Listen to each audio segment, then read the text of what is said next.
The following content contains adult language and humor that is not suitable for viewers under the age of 18. Viewer discretion is strongly advised.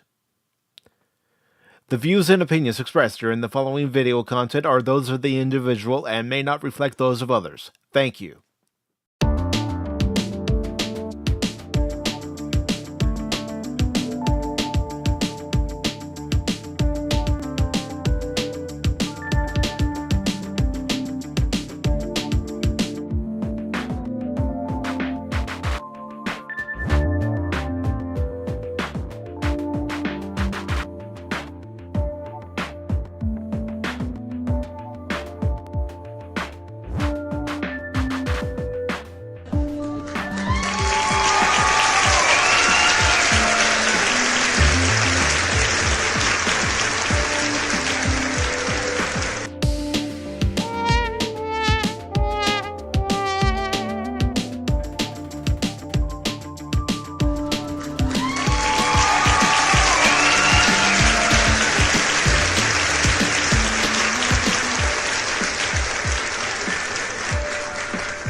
Good morning, good afternoon, good evening, and welcome, one and all, to this edition of Pacific414 Pop Talk, coming to you live on the Pacific414 YouTube channel, the Rumble channel, and X.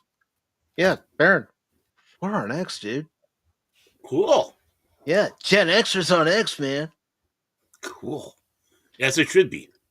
Yes, as it should be. As it should be. Now, you're probably wondering where's Cash? Where's Cash? I don't know. He said he's gonna be late or something. That's what he told me.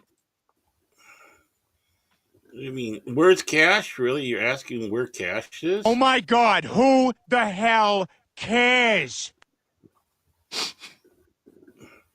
You goobers. Yes, we are goobers. Yes, we are goobers.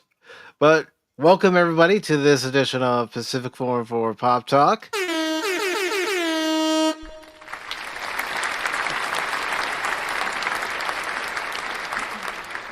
Where we have several topics that we are going to be discussing this afternoon, this morning, or this evening, depending on where you're at. And before we do that, Baron, how you doing, brother? I'm doing. Excuse me. I'm doing better. At least I'm doing better than Cash's computer, trying to play a game. But I think I was in about the same condition. If you catch my drift, yeah, I'm feeling better today though. Sun's nice and shiny, but yeah, I'm not gonna stop code. I was out for the count. I was still able to do Brandon's show yesterday. So, like I said, usually I'll look at my DMs on the X and it goes, "It's been 6 months. Get your ass over here." Yeah, you were on there with Brandon, the anime guy, yesterday, talking about various anime related topics. Of course, watching various trailers and clips of different series, and it looked like, from what I did see, the show went well. Oh yeah, it went well. It went well. I like I said, I'm very glad that Brandon is a talker. It made it a little easier for me. And of course, Clifton was there until he had to drop out. He himself was not feeling good, so he dropped out a little bit. Dropped out about halfway through. Poor guy. And I blame it on Germany. But yeah, Brandon was back showing some of that strange stuff, like was it sister level up or something like that, which is, I don't know, a comedy version cut of another one out there, and it's like, this is wrong. This is so totally wrong. And bear, and the bear thing extends to centaurs as well. You bring the centaurs and it gets to a weird area. So yeah. But it was fun. It was fun. So yeah, it's always fun when you get to stream with somebody who you yourself enjoy watching. And we enjoy watching Brandon. We've had him on Pop Talk before. We've done different streams with Brandon before. He was one of the original 3 for Tuesday Night Trek, and yeah, before Phil drove him off. Yeah. But before we get into today's topics, I do want to say hello to Tree Rock Creations, who says happy Sunday greeting without a soundboard effect. Air horn.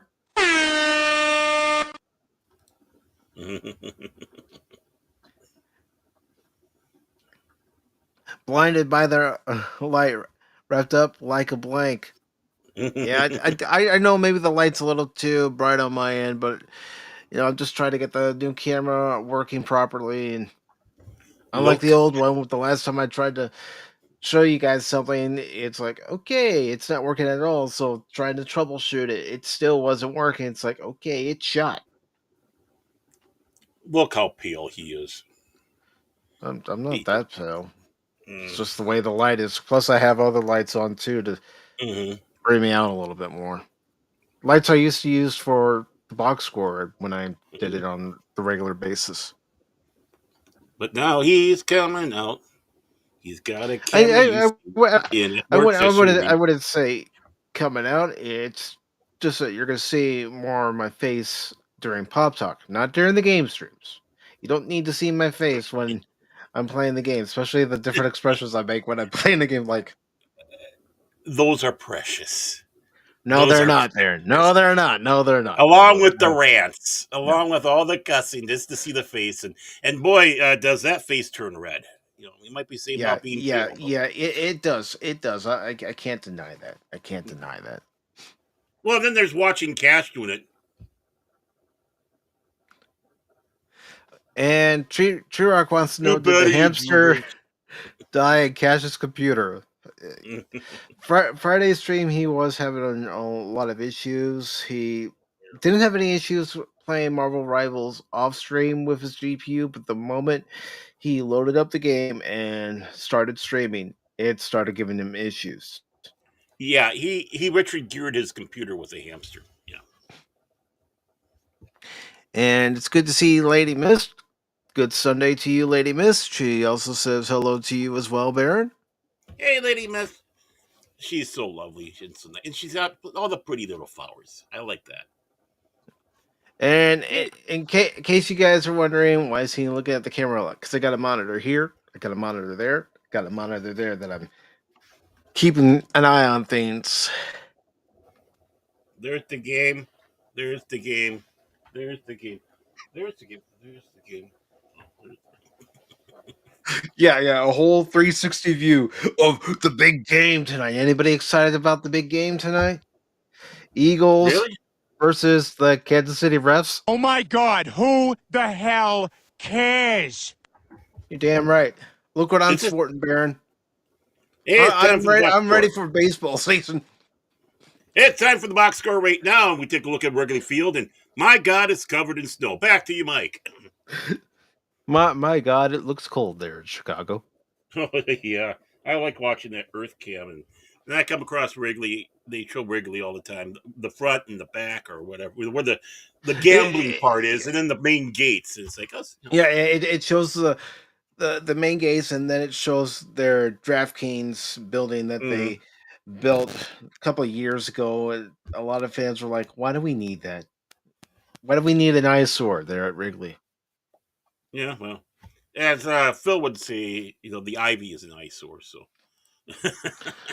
Well, Phil likes to say the Ivies where all the outfielders go to die, and yeah, well, destroy the ivy and all that. And no, I like the ivy out there because it does sometimes grab out and take the opposing team. Well, they lost another one. that's the thing. If an outfielder can't find a ball, it's an automatic ground rule double. Hmm. And then of course after the Ivy dies out for the season, what do they find? The baseballs that were missing, Hmm. Stock them up. long and forgotten. Well, you know what they should do? They Hmm. should sell them as they should sell them, uh, like a charitable thing, and call them the Ivy, the Ivy balls. When did a proud Cub fan have on his desk uh, that Ivy ball? It Yeah, was in the Ivy for the whole freaking year, and here it is now. I actually have a picture that my mom had gotten me of Wrigley Field, and it was for the 100th anniversary of Wrigley, and it actually Oh has yeah. some Wrigley Field dirt in it. Hmm. The holy sacred ground. You're like a vampire with it. You put it underneath your bed because you need to have the soil the soil to keep you going as you lay in wait for the next victims to come. Then you And, rise up. yeah. And Tree Rock says, I need an AI avatar to express how angry he gets when playing games. I mean, I could put my face on camera, but I don't know if you want to see that. I mean, you're seeing it today, but I don't know if you necessarily want to see it during a game. What you need to have is Alex Jones doing a video behind you and doing rage. Chemicals in the water are turning the freaking Gordon gay. Well, I mean, Have you, wait, have you you can seen take him lately? any character that gets angry, or Mm-hmm. any cartoon character that gets angry, and flash that up for a few seconds. And Mm-hmm. Yeah. Have you seen him lately? no, He lost a lot of freaking weight. He looks like Batista now, without the tattoos in the pearls. and the pearls, yeah, yeah, yeah. I think he wanted to tell us something. I don't know. I don't know, but tell you what, brother, I think we should get into our first article Oh, of we got to work this. now. Well, I mean, isn't that what we're all here for? The Well, articles? I suppose so. I mean, I guess I got spoiled. Yesterday was more of a chill stream, so yeah, I like those chill streams. Let's just chill. Okay, we got articles. Let's talk about serious stuff. Let's talk about serious stuff that's not so serious, people. Oh, Relax. we're gonna talk about a couple of things that are on the more serious side. Oh yeah. Oh, okay. I didn't see the list, so who knows what we got? But Well, maybe. here we go.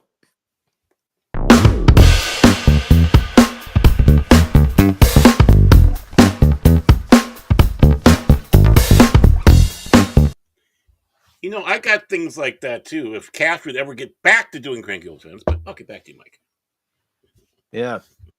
Well, I know you guys aren't going to be doing Cranky Old Fans this Tuesday, but he did say about next Next. Tuesday, you guys getting back into the swing of things. And Which he said last week. He said, "Oh, this week will be no, no, no." It's like every week it's something new, something new.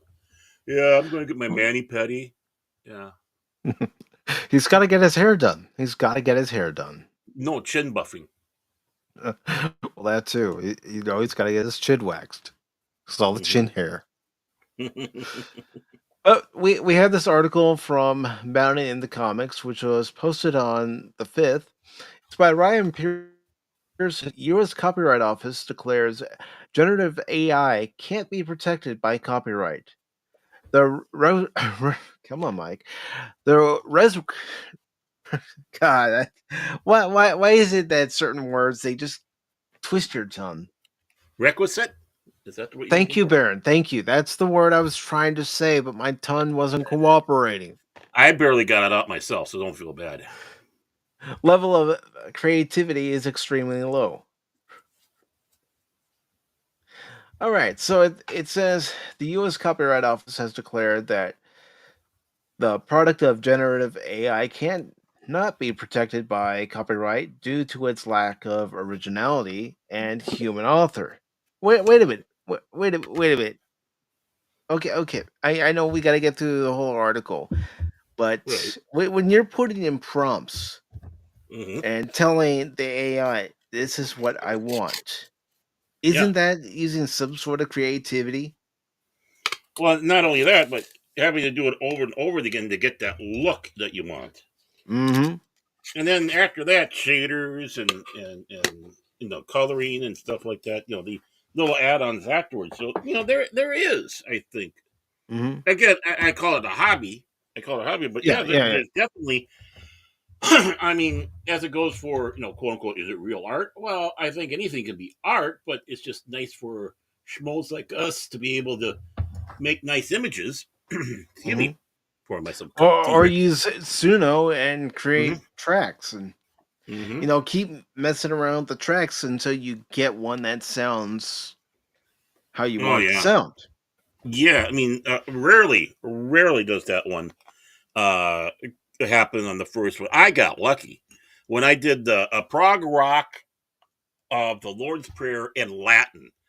Both of them came out beautifully, and it's like I can't believe it. And the funny thing is, none of it really followed my prompts that much, but it came out better. I hate to Yeah, say this, the computer has more talent than me. because I've been working on a few behind the scenes, and I Hmm. still trying to get it to sound exactly how I want it to sound, the sound that I'm actually trying to listen for.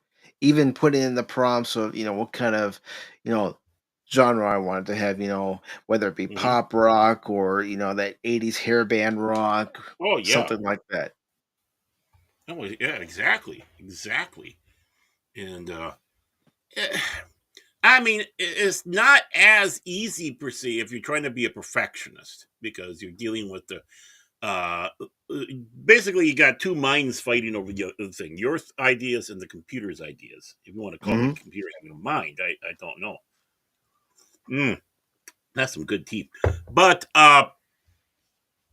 really though, it's like when they sit back and say that poker isn't a sport. And no, it is. It's not a game of luck. Yeah, there's luck in there, just like there's luck in baseball or football. The Hail Mary passes, or you just got lucky with a hit at the right spot. It wasn't meant to, but it went that way, and you won the game. But there's still skill. I mean, a snarky load of skill. Hmm. And trust me, when you're in a poker game, and especially in a tournament, you get exhausted after a while. It is a mental feat. It is. Yeah. uh, Doing that. And this is the same thing here. I mean, in some ways, it is an art. You have an idea, you have a thought, you put what you need to have a prompt in there. Again, it doesn't come out right, so you either regen or you add some more phrasing to get that Hmm. look.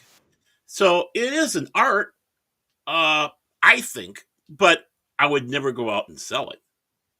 I would never go out and No, uh, no.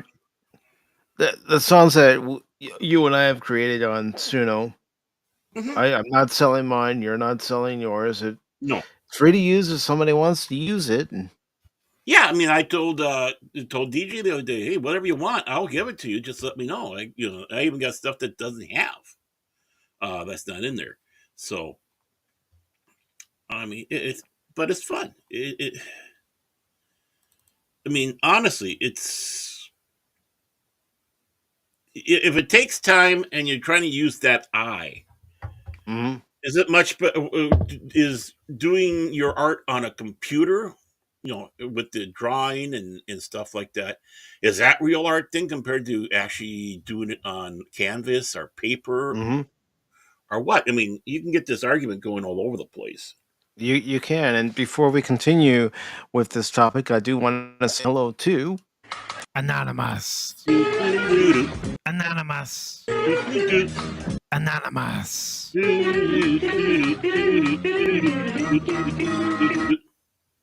How you doing, Anonymous? Good to see you, brother. And the article Is goes it on to. really? Is it really? He's in his she shed with a bunch of snacks, sitting in a beanbag chair, in his underwear, waiting for the big game. Are we really? Well, who It's knows? He may be making some wings to have during the game and his air fryer. Now he's just waving his wand. He's just waving his wand. And he says, "Hey, boys. Well, not Baron." I'm not a boy. That's why I'm no boy. I got yeah, yeah, plenty of swinging down there. Okay, well, I'm glad you could share that with us, Baron. I wasn't You have expecting you to. shared. You have been shared. So anyways, the article says in the second part of its copyright and artificial intelligence report, the U.S. Copyright Office explains they began exploring copywriting AI material in early 2023. After numerous discussions and over 10,000 public comments, they have drawn their conclusion. When discussing the legal framework, the Copyright Office emphasizes, as the office affirmed in the AI registration guidance, copyright protection in the United States requires a human authorship. The foundational principle is based on the copyright clause in the Constitution and the language of the Copyright Act as interpreted by the courts. But you still have that Yeah, human touch to it. The right. human is putting in the prompts, describing exactly what they want in the picture, what they don't want in the picture, Hmm. what Right. they want in the background. It's the creativity is what how you explain it out and having that eye to know, oh, okay, this is exactly what I want. And I know that's an argument that comes up about work was stolen. Honestly, a lot of artwork, even when you're hand drawing all that, styles and such like that, can be applied to that as well. I mean, how many times do we see a frame in a comic, like on the page, and it's even a different company than the other one? Say it's a Marvel one, but the artwork and the styling they did it up to was something that was done first in an issue of a DC comic. The artist just happened to get quote unquote inspiration and use it. Which again, I'm not criticizing at all. Look how often people are trying to copy a look from The Dark Knight Returns. Yeah. You know, yeah, and you should be able to have you know, I think across the board, I think you should be able to because it's still your work, especially if you're using that work as an identifier for you, like we do. Hmm. Yeah. Because we use a lot of the work for avatars for us, our shows, uh, people in the chat, but it's solely a lot of it is solely for use either your show, Cranky Old Fans, um, Jace with his Hmm. across the way, but he's more hands on, I believe Jace is, but just all the others, it gives us a chance to look better than the cable access shows we used to have, and there should be an identifier, copyright, trademark, maybe a trademark. I don't know, but there should be if it's for like my logo that I use. You know, I used to use Carmine Infantino's work, which stealing technically, until I found something through this AI that hey, this looks even better. I mean, not to say this was better than Carmine Infantino, but it's original. That's what I mean, original. Well, even the avatar that I had used before the current one, Hmm. Crit Yeah. took a image from me when I was on camera during the box score, and then he put in the AI prompts, and that's how the picture came out. And then I Hmm. gave that same picture to Fat Steven, and he gave it a little bit more of an upgrade Right. to the It's current version. like Jason with mine. I got to find where I put that, but he did some fixing up on that one where looks like I'm in a with the scarf and all that. Look like I'm some sort of vampire slayer or something. Hmm. I'm hunting down Vader. Yeah, I saw that image when I briefly watched the Beyond on Thursday after my stream, and it looks sharp. Yeah. Hmm. Well, So the art. Go ahead. Go ahead. oh, I just Animos throws one in there. Yeah, I mean, it can be if you go out there and make prints because if you do something, you can do it on DeviantArt, or DeviantArt. Deviant art. It, yeah, DeviantArt. You can have prints and stuff like that made and sell those.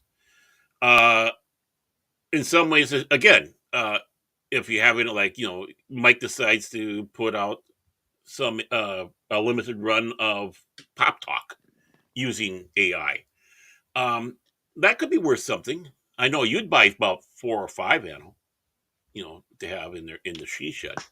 I mean, But that goes to part of the cost of covering his guest appearances. He's a pricey one. yeah, I mean, that's one of the things I always find sad now that they're doing all this work on for comic books. And I know some people have been doing it for a long time. Now Gary does it, on there. I think it helps ease him with his back pain because he says he only has a limited time left because the back's catching up to him, or neck, or both. I sympathize, Gary. I do, Gary. But there's no page to sell. I mean, I'm looking. I got my 5 Star Trek Next Generation original pages that I'm going to hang up in around here very quickly. You really can't do it with that unless someone makes a digital print. But then again, it doesn't have that touch. It doesn't have the penciler. It doesn't have the inker. It doesn't Nope. have the you know doesn't even have the letterer in it. So the only thing it doesn't have is color. So it continues on here saying the U.S. Copyright Office cites the case of Naruto versus Slater, where PETA attempted to argue crested marquet or Macu. I don't know if I'm saying that right. I'm probably saying it wrong. It's French. Who cares? Owned the selfie it took of itself using a photographer's camera. The monkey did not win the case. Hmm. They also cite Thaler versus Perlmutter, where the former failed to argue his creativity machine was the copyright author while he was the copyright owner. In most cases, however, humans will be involved in the creation process, the Copyright Office admits, as we were just pointing out ourselves. Oh, and they. Oh, really? Copyright artist? The copywriters? Really? Honestly, is that what you sit back and say? Mm-hmm. You really think that? You really do? The hell you say? There we go. Get Al in there. Thanks, Al. And the work will be copyrightable to the extent that their contributions qualify as authorship. Mm-hmm. It Okay. is axiomatic that ideas or facts themselves are not protectable by copyright law, and the Supreme Court has made clear that originality is required, not just time and effort. It goes on to say in Feast Publications Inc. versus Rural Telephone Service Company, the court rejected the theory that sweat of the brow alone could be sufficient for copyright protection, the Hmm. office stated. The court in that 1991 case stated to be sure the requisite, there I could say at that time, level of Yay! You could. create. People, do you hear that?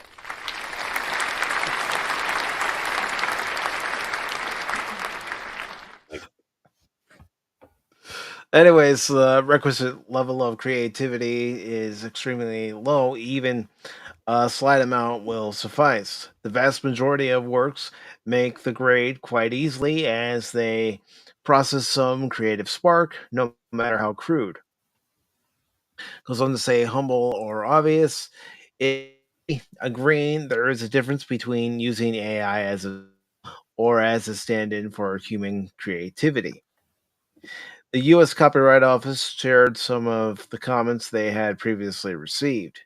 The Mm-hmm. Universal Music Group had denounced that the prompting user is no more an author than someone who tells a musician friend to write me a pretty love song in a major key and then falsely claims co ownership. Others had argued both for and against how precise or numerous prompts would need to be considered copyrightable or not. Okay, that last one there is rather interesting because how many Mhm. songs are that way? I mean, they throw all these people nowadays as someone who wrote the song, and the song is such simplistic pablum.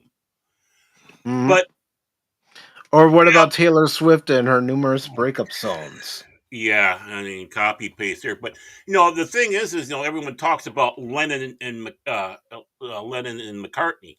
Uh, you know, all the songs that are quote unquote written by them, and that's not the case.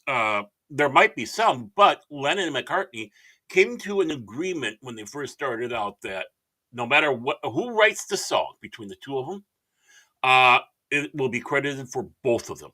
So John goes out there and writes a song. This is during the Beatles years, obviously. Mhm. If Yeah. John writes a song, it will still go Lennon and McCartney. If it's McCartney, it's Lennon and McCartney. If they both do it, well, obviously. So I mean, where does that hit Yeah, because all in you the? have to do is look at the back of any Beatles albums, and Mhm. you'll see Lennon McCartney. Yep, right. And I can't remember exactly the reason why they did that. I think to try to keep feuds or something. I'm not too sure. But how does that work then? Because that in that case, one of the two really didn't contribute. Do they get that? They gain that co-ownership of the song. Mhm.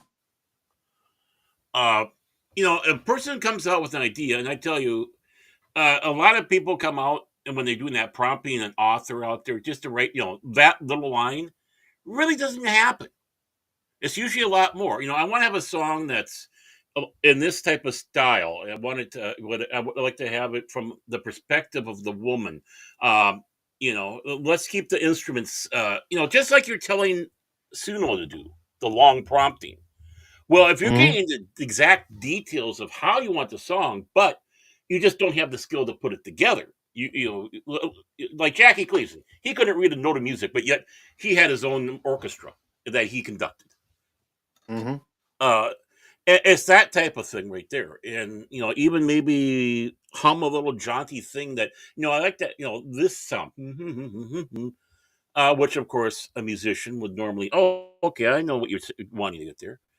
That I don't think there's anyone that just goes out there and writes one little line like that. And if you're just going to do that in Suno, just spin that wheel. You don't know what the fuck you're going to get. Honestly.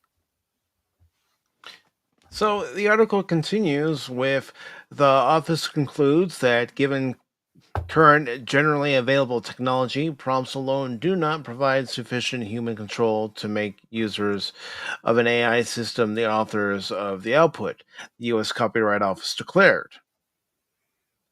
Prompts essentially function as instructions that convey unprotectable ideas. While highly detailed prompts could contain the user's desired expressive elements, at present they do not control how the AI system processes them in generating the output, the Copyright Office insisted. They added that cases regarding joint authorship supported their conclusion as they addressed how much control was needed to claim authorship. The provision of detailed directions without influence over how those directions are executed is insufficient. Although entering prompts into a generative AI system can be seen as similar to providing instructions to an artist commissioned to create a work, there are key differences. In a human to human collaboration, the hiring party is able to oversee, direct, and understand the contributions of a commissioned human artist, the office elaborated. Yeah, it's a sticky area. Yeah, yeah. I mean, you know, when we're using AI art, for example, or even Suno to write music, Right.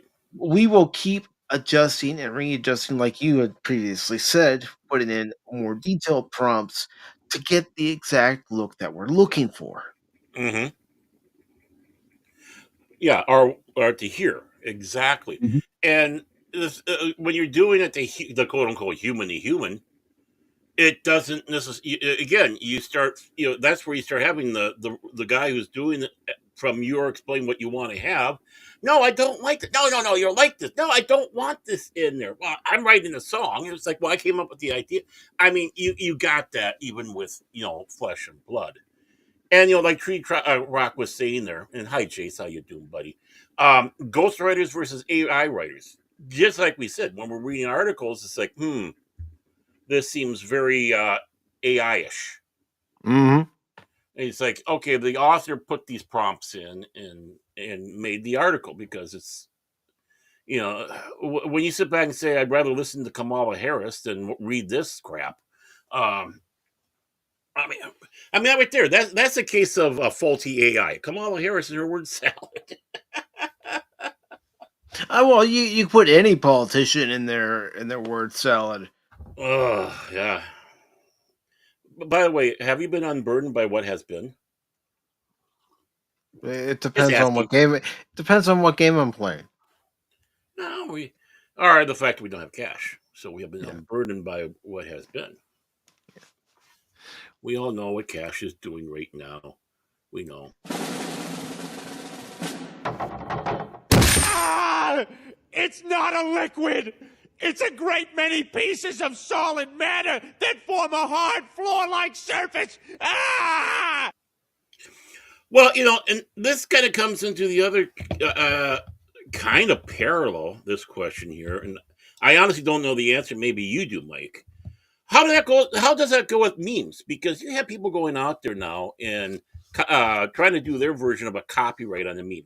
They're putting their Hmm. watermark on it, all that, and how much will that hold? Because you're using other people's works in many cases, pictures, photos, even a cartoon. It doesn't matter, and then you're putting whatever witty or not so witty thing in there to make it funny.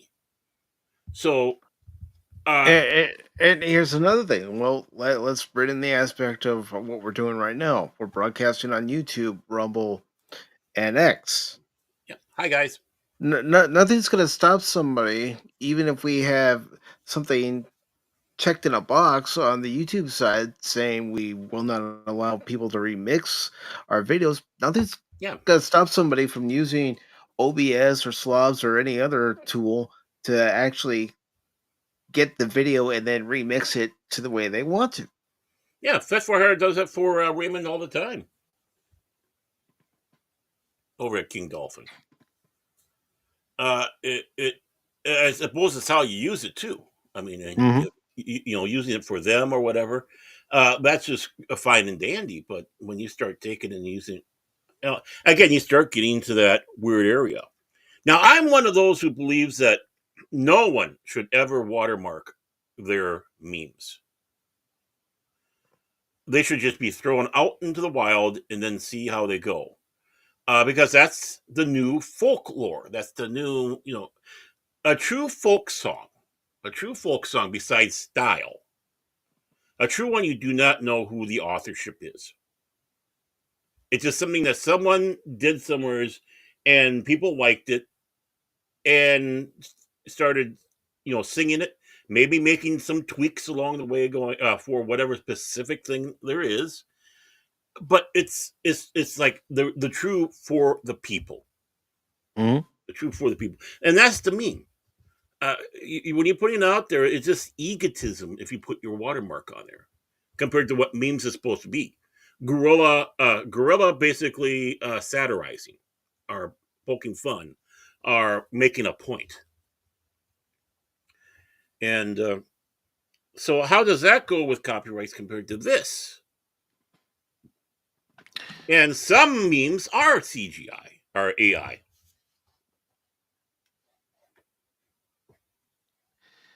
I mean, it's a blurred line, in my opinion. Right. I think there goes to a level that you need to have respect for those that are using it, that make it. If you're going to grab Yeah. somebody's other work and then you're going to start selling it, that should be protected. I would not want anything that I put out there being grabbed by somebody and then sold. Uh, It's that's like what. Mhm. I'm just going to mention Tree Rock because he did. He reached out to me when I was doing the last part of the Indiana Jones stream and how long it took me to get through that one area. He reached out to me and asked me if he could take it and re-edit it into a new video. I said, "Yeah, sure." With more cussing, more rambling. Yeah.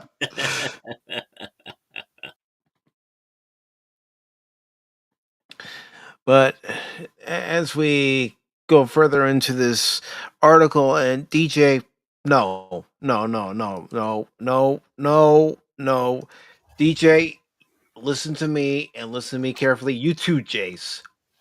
Don't even think about it. What is wrong with you guys? Why did you even put it up now? Because now Jason, now it's like, oh, that's right. I was going to do this. And before I continue on, it's good to see the Padawan to be here with us this morning or afternoon, depending on where you're at. I know for some people it might still be morning.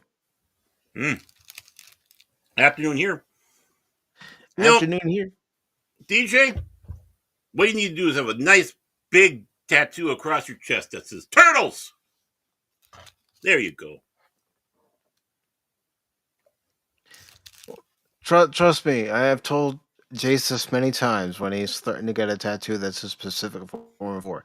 That's going to be the biggest regret of your life. You're going to wake up one day and go, "What the hell did I put on my skin? Mm. Ruined. Ruined. It's ruined." DJ's gonna get one of those face, like the making it look like skull, like those Mexican gangs have. Hmm. The Staten Island sociopath, sir. That's what he's gonna call his gang. I thought it was going to be the Staten Island shellbacks. Mm. Okay, you win. You win. See, that's collaboration. Who gets the copyright now? True. True. Well, I mean, we could share it. Sixty So the forty. other 50-50, Baron. 70-30. 50-50. It goes on to say, in theory, AI systems could someday allow users to exert so much control over how their expression is reflected in an output that the system's contribution would become root or rote or mechanical. The U.S. Copyright Office admits the evidence as to the operation of today's AI systems indicates that this is not currently the case. Prompts do not appear to adequately determine the expressive elements produced or control how the system translates them into an output. The gaps between prompts and resulting outputs demonstrate that the user lacks control over the conversation of their ideas into Mm-hmm. fixed expression, and the system is largely responsible for determining the expressive elements in the output, the Copyright Office explains. It sounds like a lot of mental gymnastics going on here. Yeah, it does. A lot of hoops are jumping through. Mm-hmm. In other words, prompts may reflect the user's mental conception or idea, but they do not have the control the way that idea is expressed. The U.S. Copyright Office summarizes this is even clearer in the case of generative AI systems that modify or rewrite prompts internally. The process recasts the human contribution, however detailed it may be, into a different form. Hmm. To wit, the Copyright Office shared an example of an AI generated image it wrote a prompt for. This prompt describes the subject matter of desired output, the setting for the scene, the style of the image, and placement of the main object. The resulting image reflects some of these instructions. In bespectacled, bespectacled cat smoking a pipe. Oh, it's Baron the cat. Meow. It's Mouse. He's got his Yeah, own. Mhm. He smokes funny things in the catnip. He's a big but cat smoker. I bet, but not others. A highly detailed wood environment where no instructions were provided. The AI system filled in the gaps. This included the cat's size, breed, or the fact it had a newspaper being held by human hands. Yes, that's Baron. That's Baron. And this is the prompt right here. And it says the fact that identical prompts can generate multiple different outputs further Mhm. indicates a lack of human control. The U.S. Copyright Office drills down. They then reiterated that sweat of the brow was insufficient and that repeatedly revising prompts does not change this analysis or provide a sufficient basis for claiming copyright in the output. I So, disagree. so you have an author out there or artist out there, and does many pre-sketches to a painting or drawing they want to do. Mhm. Basically, with refining down to what this look, that look, each one different. Each one different. Does that Well, then start negating? I realize it's done by a human being, but computers, humans, they start with something, and our little computer brains, all of a sudden, it's like, whoa, where the hell did that come from? I mean, I know this is an AI, but think about the revisions that George Lucas has done to the original Star Wars trilogy. Mostly for the worst, if you ask me. I mean, should he still have the copyright for Star Wars Yeah, because he's adding different elements to it? right. I mean, all in all, it's still his work. He made it known that he Yeah. thought the movie was not completed. He wanted to put things in there that he said he wasn't able to do or didn't have the budget for, uh, like the Jabba the Hutt scene, really, which doesn't Which need to was be. really unnecessary, really. Yeah, basically, you had that conversation. What he was saying with between Greedo and Han in the cantina. So it's Yeah. it's superfluous. But yeah, I mean, right there, that's a perfect example. You take a look at the original Star Wars, then you take a look at the revised A New Hope, and yeah, there's even changing of the story in these to try to fix them, fit in with the prequel.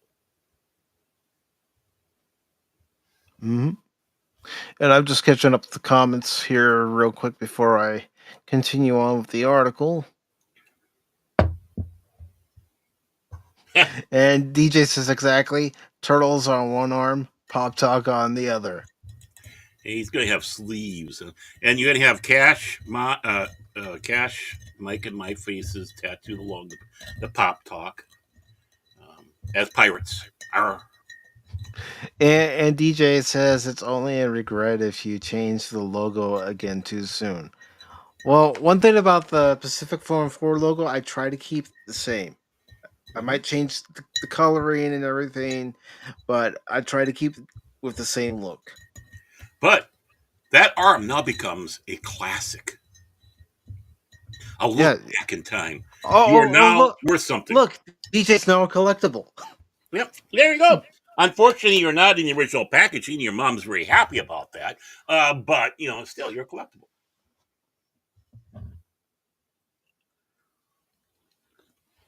That's what I have to say. Mhm. Boy, you're really And getting that nerdporio look down there, Mike. Remember nerdporio was always on the profile. I can see what he looks like behind scenes. That's why I'm saying that, folks. We can see each other. Right now, I'm flipping him off twice. See, I mean, you don't see it, but I just did. Really, and he's flipping me off, but he's only do it once with one finger. Oh, there's the two. Oh, son, that's the one. you better be careful, son. I might come there and I will give you a so-called stutter. That's a good thing they don't see what goes on the cameras behind scenes. Yeah. True, true, true. But Tree Rock is saying playing is playing. Many people want to laugh. Yep. I've met some people on YouTube that don't want me playing with their toys. Gotta ask, only fair. Yeah, Yeah. yeah, I know what you mean. It's like last night I was asked, why didn't you join us last night?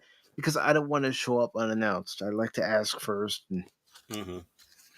I mean, Because there may be cases where you don't want me there because of the subject matter, or you think I'm gonna take over, which I try not to take over other people's streams. oh my God, we're talking Transformers. Don't ask Mike. Which one? Both. Yeah, I'm talking No, to no, you, no, no, Comic Relief Crusader. not both. Which one? All of them. Yeah, all the mics. Yeah. Sorry, Mexican Iron Man. You just got deported. No, he's not getting deported. He's getting deported to Peoria. Oh, Says just he's in not time for from spring there. training. Yep. Says he's not from there. I like that name, Peoria. There's something about that name. But And I I'm talking mean, about Peoria, Arizona, not oh, Illinois. I would say Illinois because he'd expect to go down to Arizona because that's what a racist would say. That's why I'm going with Indiana. It's like no, no, no. I'm gonna throw a curveball here. See? Uh huh. Uh huh. Yeah. Okay. And the article continues by saying, likewise, revising a prompt shared little difference from entering the initial prompt, which is essentially re rolling the dice for another result.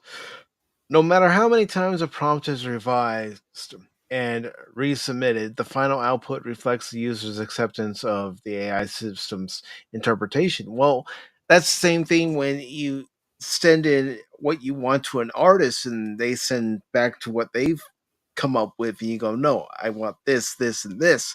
You're resubmitting your prompts to the artist, so to speak, until Right. you get the image that you want. Yeah. The refining. It's like, oh, I like it here, but how about we add this? Blah blah. Um, and then I suppose it comes down to the Turing test. It's like how soon until the computer actually is aware of everything, and now Mhm. you are interacting with something that's considered sentient. Does that now start changing things? I think it would. Mm-hmm. But it goes on to say the user's acceptance of the AI system's interpretation rather than the authorship of the expression it contains, the Copyright Office underlines. Cases where the creator has little control, dripping paint onto a canvas a la Jackson Pollock, Yeah. or a stationary nature camera where were different. The U.S. Copyright Office explained the human author is principally responsible for the execution of the idea and the determination of the expressive elements in the resulting work. The issue is the degree of human control rather than the predictability of the outcome. Yes, but you have some AI regenerative systems where you can take an actual photo that you have and upload Mm-hmm. that to the AI, Yep. add the prompts. Does that fall under their guidelines of not being Oh, well, human and I created, or does it blur that fine line where yes, this is my image, this is what I want you to add to the original image, and it's an interpretation. and using Jackson Pollock as the hill you die on is a bad thing because try to reproduce one of his paintings. I mean, you as an artist. I mean, the guy is dropping things on canvas or standing behind a jet engine and laying spray all over the place. That is what he's doing. The Hmm. images that's being made are random, even more random than an AI does. There is no prompt other than blue, red, purple. I,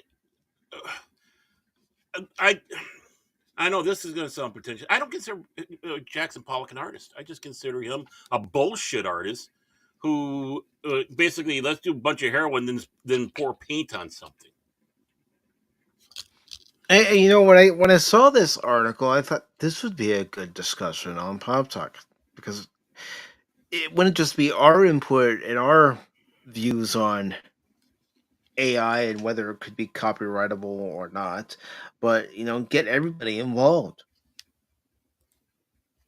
You know, Yeah, I mean, I've done some Jackson Pollocks in my day. I mean, when you drive through an area that has a lot of insects and they're hitting your windshield, especially those yeah. big juicy ones, and then comes along a bird that really adds to it. It's like, oh, look at my Jackson Pollock. I'll take that windshield off now and sell it as art. I mean, there is nothing predictable at all. It's the most random thing you can do with Jackson Pollock. Just okay. Hmm. Well, what about Andy Warhol? I'm just going to do a silk screen of Campbell's soup can or Marilyn Monroe and just do it in different colors. A pre-existing things that already exist, and all you're doing is just doing a silk screen. Not anymore. You're not painting it. You're coloring it. Hmm. So where does that fall? That is almost in the realm of AI, It but before is, AI. It's but the dice Copyright rolling. Office won't see it that way. Right. Well, we just saw the whole freaking mental gymnastics they were doing all the way up here. And then they hit the Jackson Pollock thing. It's like, okay, we just got ourselves into a Jackson Pollock corner here. Um, like I said, I never considered Jackson Pollock an artist, not that stuff at least. It's like, no, it's a Ponzi scheme. It's like, okay, we're going to go out there, we're going to launder money through this guy. Like putting a fucking banana on a wall with a duct tape and having Yeah. it sell for Lord And knows so how many this millions. is art.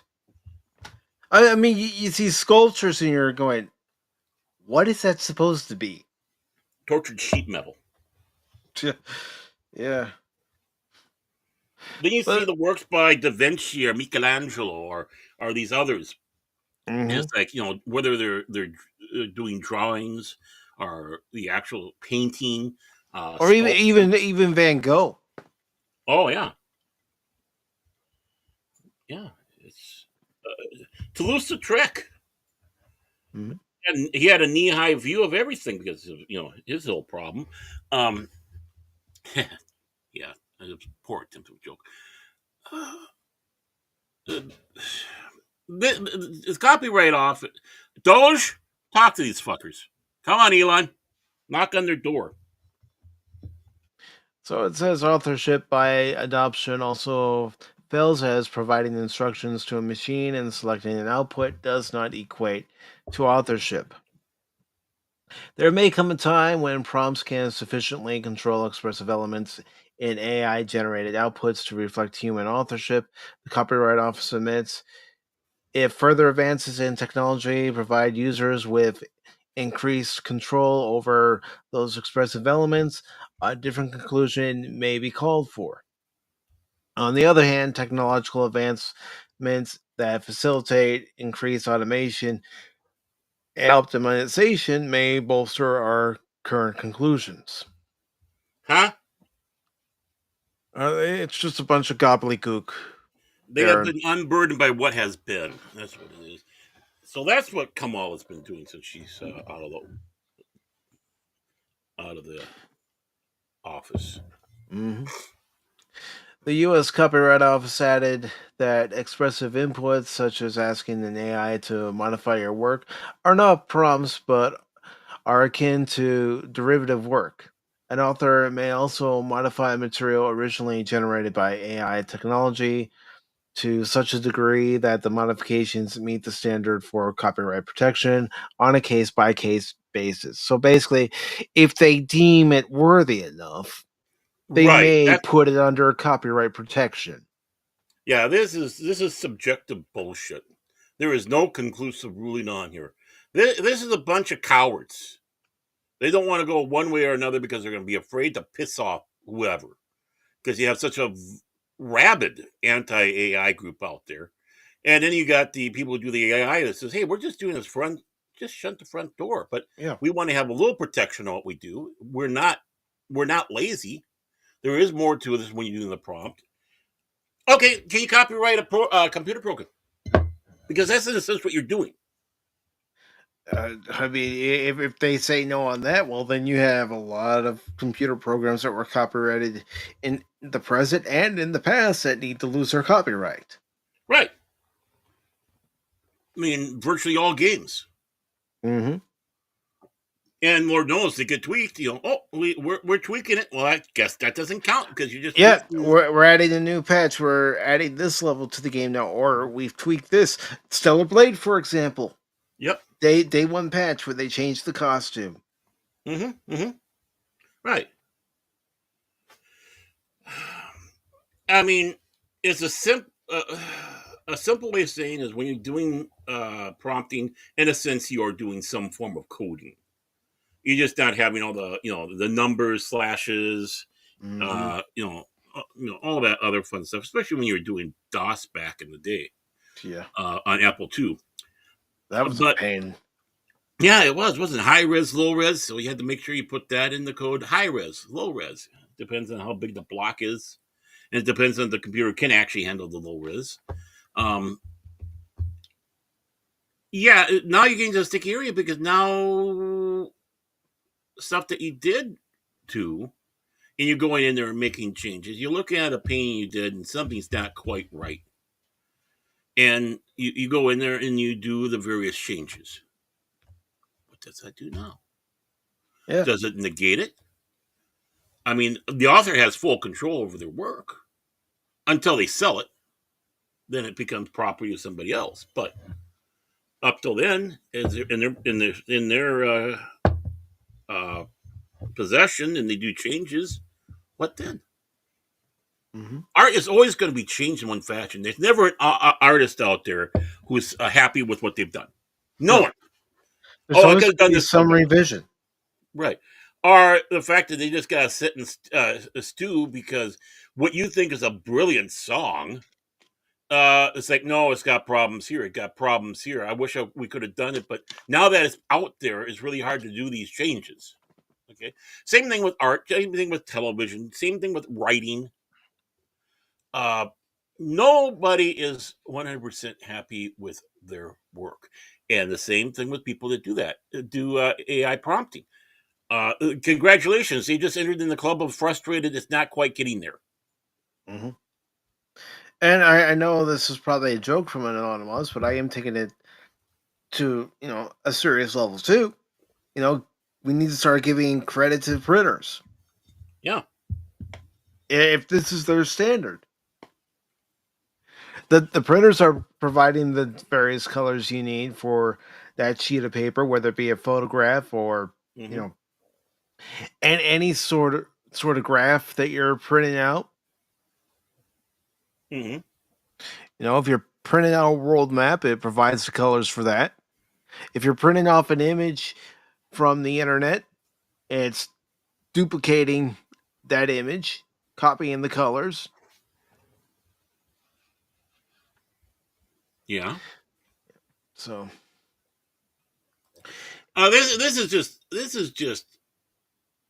This is just absolute BS what they're mhm. going through there. And like I said, uh, I'm one that sits back and says, "Hey, this is just kind of a hobby. I'm not looking to make money, but there is something that you're doing to make this what it is." And for now, it's like, oh, okay, what you're doing is not considered the same as this, even though in a sense that's what you're doing.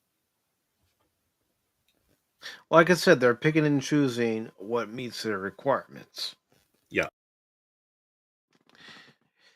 It says similarly, the inclusion of elements of AI generated content in a larger human authored work does not affect the copyrightability of the larger human authored work as a whole. Mm-hmm. For example, a film that includes AI generated special effects or background artwork is copyrightable, even if the Mm-hmm. AI effects and artwork separately are not, the Copyright Office dictates. While some comments claim copyright protection on AI works would encourage more works furthering progress in culture and knowledge to benefit the public, others noted copyright provides authors with legal and economic incentives, something an inanimate object doesn't need. AI companies, meanwhile, had sufficient motive under the current law and had seen exponential growth. And let me bring up this image that Baron has here. All right, explain this image to all of us. Well, again, this is part of the coding. I was using what AI, some AI art. Usually, I use Toon Me, but this is from another one. Basically, everything you see in there was prompted in the background, the style, anime, uh, how the outfit is supposed to work, look, and such. So everything is coded. This was like a paragraph of coding or prompting that I put out there, and it's like, yeah, I like it. It has that nice anime look. Hmm. Uh, it does look like quote unquote real art. But you mean to tell me that yeah, elements would be random on there, like that little patch on her above her left breast there. It kind of looks like a company logo or whatever. It adds certain things like that in there, but overall, that's what I wanted Hmm. and programmed in. and how the style was, and I was not disappointed at all. You got what you asked for. I wouldn't say pay for it because some of these AI generative sites are free, while others do charge a price. Even Midjourney on Discord, if you were to sign up for them, they charge a price. And my phone's ringing, but I'm not going to answer it because we're in the middle of a show. But yeah, so getting back to the last bit of this article here, it does say amid comments fearing protection of AI would stifle creativity and those arguing against special cases of copyright protection for AI, the Copyright Office decided the case has not been made for additional protection for AI generated material beyond that provided by existing law. And let me bring this up.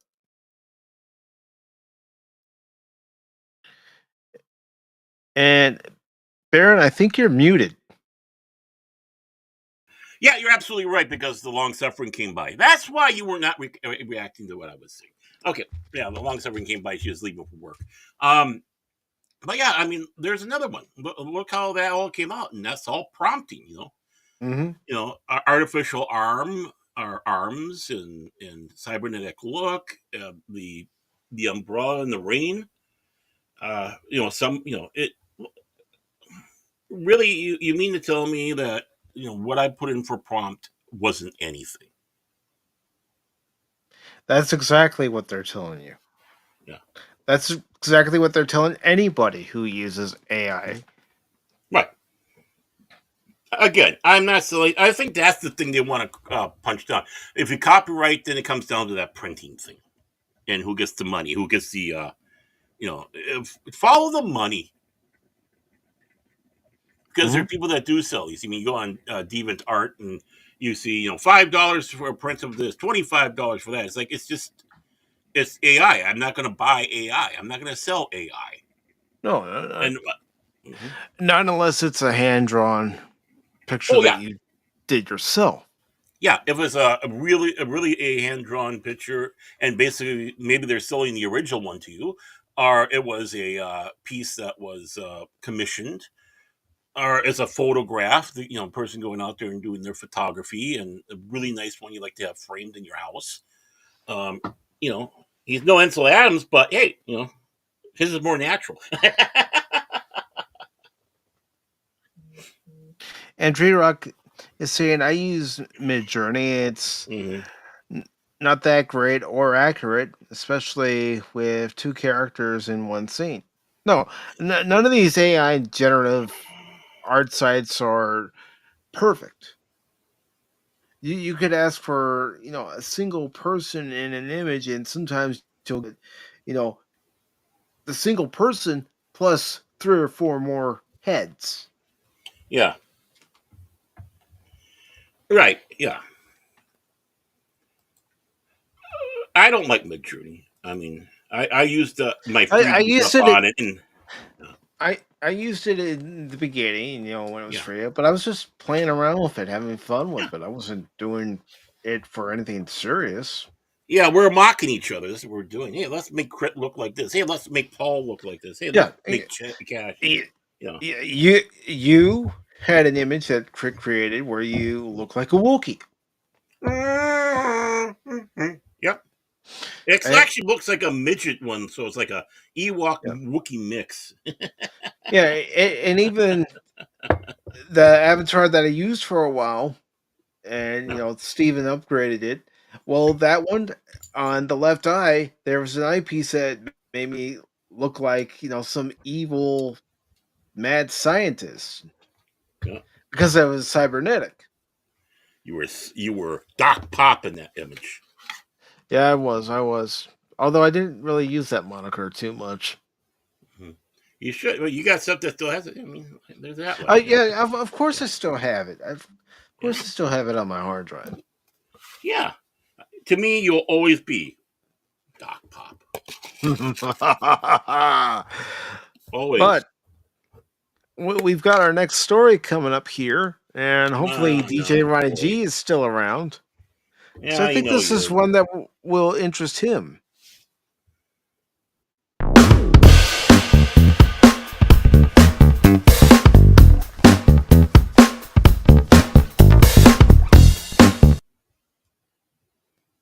All right, we have this article by John F. Trent on Fandom Pulse. It says Dread. live action film adaptation of Mobile Suit Gundam announced. How does that perk your ears, DJ? Oh, he won the turtle. Yeah, he's turtly right now. All right, Bandai Namco announced it is working on developing a new live action Gundam film in collaboration with Legendary. In a press release, Bandai Namco announced it signed an agreement in January 2025 to co finance Gundam, tentative name referred to as Gundam, a Hollywood live action film adaptation of Mobile Suit Gundam series. The Okay, so film co-finance Gundam, which is the tentative name referred to as Gundam, the same freaking thing. What? Come on, Trent. Uh, well, this is the first time we've read an article by John F. Trent that's made us go, come on. Yeah, it probably is AI. I mean, yeah, this is probably one of those old AI things where it gets too descriptive. Oh, this is right now. This is DJ. But am I not turtly enough for the Turtle Club? Yeah, he's already. The film is being written and directed by Jim Mickle and produced by Legendary. Bandai Namco also released the first poster for the film alongside the announcement. You can see it below. I Discover don't more from care Phantom about. Pulse. No, Oh, okay. no. I thought. I know. It's just being a smart ass. Here, let me open this image in a new window. This way we can get a better look.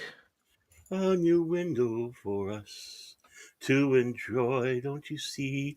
A window of Gundam and DJ Game Turtley. Huh, it's a cool poster. Yeah, it is. It really is. Co-production of the Gundam live-action movie has begun. I know somebody say, why does every voiceover he does, why does he always try to sound like Peter Cullen's Optimus Prime? I'm going to hit you with a copyright strike. Fine. But don't forget my Harvey. No one talk about my Harvey. I'll tell you about your Harvey, Baron. It's okay. Press the Careful. button. Doomcock might get me for a copyright. What do you think I'm working on? Oh, come on. We're friends of his. He likes Uh, us. We're not doing any harm. Mexican Iron Man will put a good word in for us. After he throws us under the bus, that is. yeah, he'll say, get those guys. Yeah. And then after all the pounding, he goes, "Hey, Doomcock, I was just kidding. They're really good guys." It goes on to say, alongside the announcement of the film, Bandai Namco also announced it was creating a new North American subsidiary called Bandai Namco Filmworks America. Try saying that 3 times fast. America! America! Yeah. Mm-hmm. And it will be producing the movie alongside Legendary. That'd been funny if they would have added at the end. So, Bandai Namco Filmworks America. Fuck yeah! so this is a question for Brandon the Anime Guy. Yeah, In come on, case you're Brandon. lurking, in case you're listening, because Bandai Namco of Japan is creating this film's work here in the States, is it still considered Japanese made? I would say yes, but that's just my opinion because Well, this is it's the parent company creating the subsidiary. right. This is just a subsidiary, and it also depends on how much talent from the main is going into this. So I mean, you could walk in the office and yeah, it's like, oh, all these people needed to have is cameras around their neck and they look like the stereotype, um, type of thing. You never know. I mean, just like I know you got uh, people working in the Japanese offices over there, they're American, Australian, German, Mhm. whatever. Obviously, a small minority, very small. Nothing wrong with that. But I think this would still be considered. I mean, how much of the artwork is going to be done here? Mhm. That's the That's the question. question. Are they going to do the thing where they farm it out to China, then China farms it out to North Korea, which has been done Yeah. and is being done? Yeah, but I mean, this is live action, so is it going to look, you know, Mhm. similar to what we've seen as far as the giant Gundam is concerned? The Gundam Right. suit is it going to look similar to what we've seen in, say, Pacific Rim and Transformers? Well, that's just it. Where again? Where is it going to be filmed? Who are going? Who's the cast and behind the cast? Is this just for? Is this just laying down a work to have a distribution because they don't want to f around with all the other hunyucks? Fuck you, Warner. Fuck you, Sony. Fuck all you guys. We're tired of you getting involved in their crap and ruining it. Yeah, and I do want to say hello to Low Spec Linux Gaming. Good to see you, brother. Hope you're doing well this Sunday. I think the turtle ate the penguin. I hope not. I see the turtle there. It's one of DJ's most powerful ones. The article goes on to say the press release detailed that this new studio will work to expand Bandai Namco's licensing business and the brand value of the Gundam series overseas. Okay, we got part of that question answered. For those unfamiliar with Mobile Suit Gundam, I highly recommend you watch it. It was originally created by Yoshiyuki Tomino, and if I've said that wrong, please, Brandon, correct me. Back in 1979, the original anime series is set in a world where the Earth Federation and the Principality of Xeon are at war. The Principality Boo, of Xeon is a collection of space colonies that seeks independence from the Earth Federation. boo. Earth, you suck. In order to obtain that independence, it launches a surprise attack on the Earth Federation, dropping an entire space colony on Earth and initially overwhelming the Earth Federation's forces with its mobile suit technology, specifically the Zaku. I However, the mean, Earth, it was such a surprise that Earth President Bill Clinton almost pulled the cigar out. That's a shock. however, Yeah. the Earth Federation responds with the development of the RX 78-2 Gundam and the SEV 70 White Base, a Pegasus class assault carrier. The show follows high school student Amuro Ray as he finds himself the pilot of the RX 78-2 Gundam after Char and Aznable and As Nable, I don't know. I'm trying. I'm trying. I'm trying. Oh, I'm the same boat. And Xeon forces infiltrate the space colony where the Gundam was being created and begin pursuit to pursue him and the white base across the stars and even down to Earth. The show explores various themes from the cost of war, the relationship between man and technology, colonialism and freedom, identity and purpose, and much more. Yeah, absolutely serious here. Just that line that you just read off there, that ties into what we were just talking about, man and Hmm. technology. What's the Yeah. relationship between man and technology? How far does that go? How far is it that it's not the man that's doing it, but the machine? Uh, you know, I mean, again, the classic things of science fiction, all the way back to iRobot, Mm-hmm. or even Rassum's Universal Robots, RUR, where the word robot came from. Yeah, if anybody read RUR, it's like it's a Czech melodrama. It's very melodramatic, but interesting read. So, anyways, it should be made into a movie. I've never read it, so Oh yeah, I'll it's have just to put it on it's my like list. yeah, it's in play form. So it was never Okay.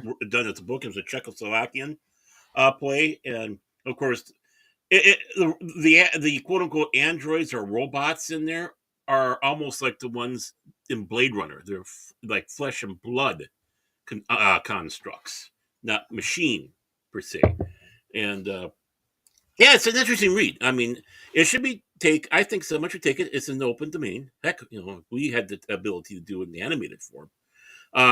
Tweak it up so it's not so melodramatic, and you can hit Mhm. some very serious topics in there. Um, yeah, I And recommend. I recommend people to read that play if you can read plays. Some people can't uh, read plays. I'll definitely put it on my list to check it out. Mhm. And as far as a live action Mobile Suit Gundam movie, it's good knowing that Bandai Namco is taking charge in making sure that it's distributed properly, and they're not Mhm. just going to let some American studio like say Paramount or Warner Mhm. Brothers or MGM, for example, you know take it and do whatever they want. It's like, no, Right. this is our property, Mhm. and this is how we're going to control it. Yeah, if they're looking for Americans to be involved, they want them to be on the same level, if not even beyond them. Because I tell you, Mm. there's Americans that probably can outdo the Japanese with the anime stuff and getting it transcribed over because of their love for it. They might Mhm. actually even know more than the creators because after a while, creators working on so much stuff, so much things are going through his head with creativity that they forget to do something. Where continuity Very stuff true. comes in. Yeah. Very true. And of Now, course, the other way around, Japanese that love our culture and do something, it's like, wow, shit, that was good. it's interesting, as far as this movie is concerned, who's going to end up being casted in the movie, who's going to end up, you know, maybe coming on as a producer with the director that's already been named. And John Travolta and Tom Cruise. John Travolta and Tom Cruise. And of course, Tom Cruise will be in that Gundam suit jumping on a giant couch. right, Uh, John right. Travolta is going to make sure that he's got this big pouch, crotch No, pouch no, we, out we there. we already had a Battlefield Earth. That's a terrible movie. We don't need another one. Battle Felch Earth. I was amused. I read the entire freaking book. That movie was only like a third of the book. Ugh. And they I wanted to do never, the whole book. I never had any desire to complete the movie. That's how bad it was. It's like, oh, Oh. I'm turning this off. I had to because I read the book. I wanted to see the deviations. Like, my God, you're not even really following the book that well. I think that's not that I'm praising Scientology or L. Ron Hubbard, but L. Ron Hubbard was a masterful pulp writer, not just science fiction. We're talking about everything: pirates, cowboys, detective, all that stuff. Just his work just churned out. Uh, Very pulpish, very fun, but it's like if you would have kept it more towards a book on stuff, you'd have a better film. Yeah, Uh, Thank you, yeah. John. I don't even think I can even sit down and watch Battlefield Earth now. I'd probably just go, nope, nope, nope. If we riffed it, yeah, I think if we go out and riffing it, that'd be the best way to do it. I mean, this is Battlefield Earth. It's actually the Blade trilogy that I have on DVD. Uh, But if this was Battlefield Earth, I'd be chucking it. I don't have it. I did see it. I'm trying to remember. I think we rented the DVD and saw it that way, but I can't remember. I don't mind watching bad stuff, but you know what? I'd rather watch Battlefield Earth and some of the stuff they're coming out with. Hey, you want to watch STD or Battlefield Earth? Battlefield Earth. Come on, John. Quit hiding in the closet with Tom. Come on, get out Mm. there. Stan And wants his closet back. the Padawan wannabe says, like, hey, why do I gotta put on a helmet? The helmet messes up my hair. All the time, it messes up my hair. Travolta. Yeah. Oh, you mean your toupee? Well, he was supposed to be more fully enclosed in a suit because they breathe a different gases in the atmosphere. But no, he had to make sure he had the big pouch down below and make sure that his face looking like a Klingon after a bad LDS trip. We could thank Star Trek 4 for the LDS reference. Yeah, yeah. I'm sure the Mormons love that. But speaking of something we love, did you ever play this next game when you were in, say, high school? Let me No. just get to.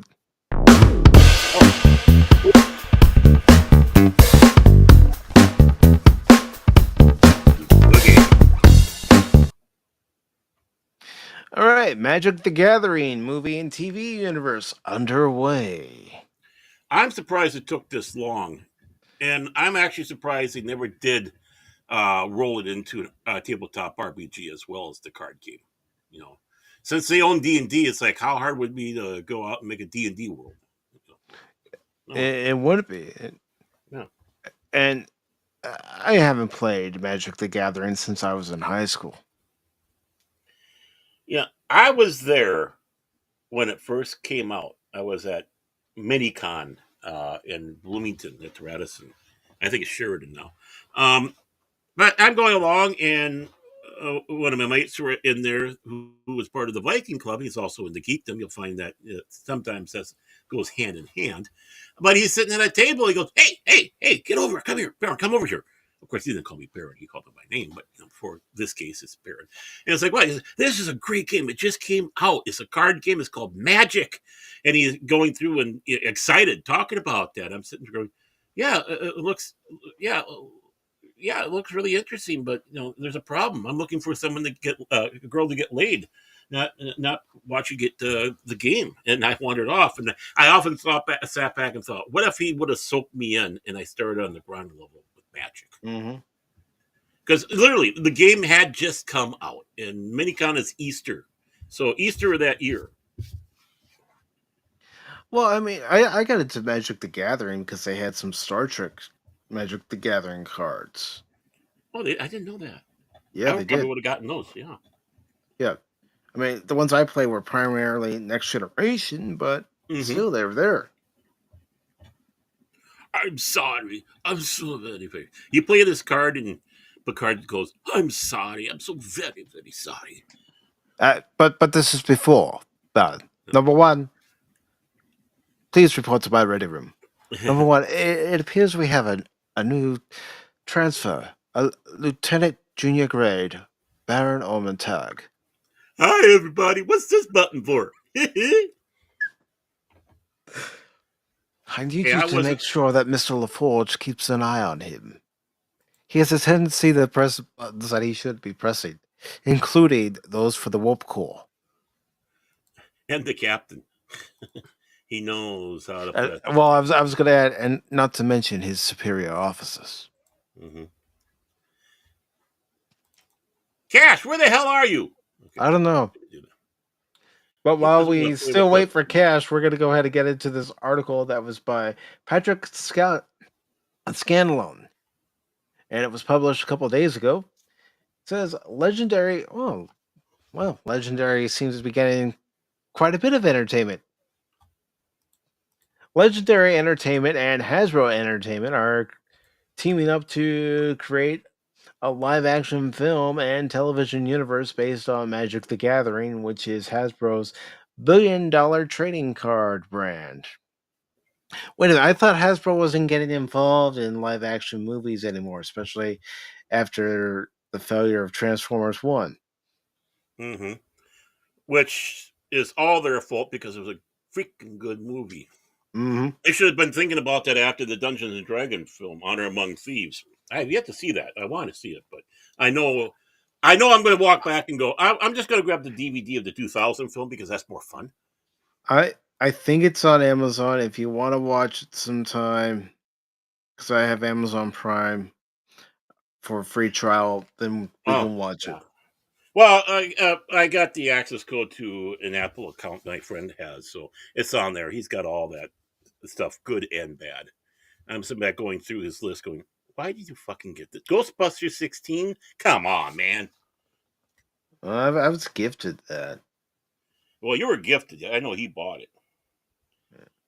I think that was his chick flick thing he was trying to get. When he has date night. See, I'm a sensitive, caring urban male. I got Ghostbusters 16, the best one ever. uh, sure. Keep telling Hey, yourself that. no, well, the thing is you'll say anything to get to yeah. So It's that simping thing. the article says first project, a live action film. The deal's first project will be a feature film with television series and additional content to follow as the universe expands. Statements from Legendary and Hasbro.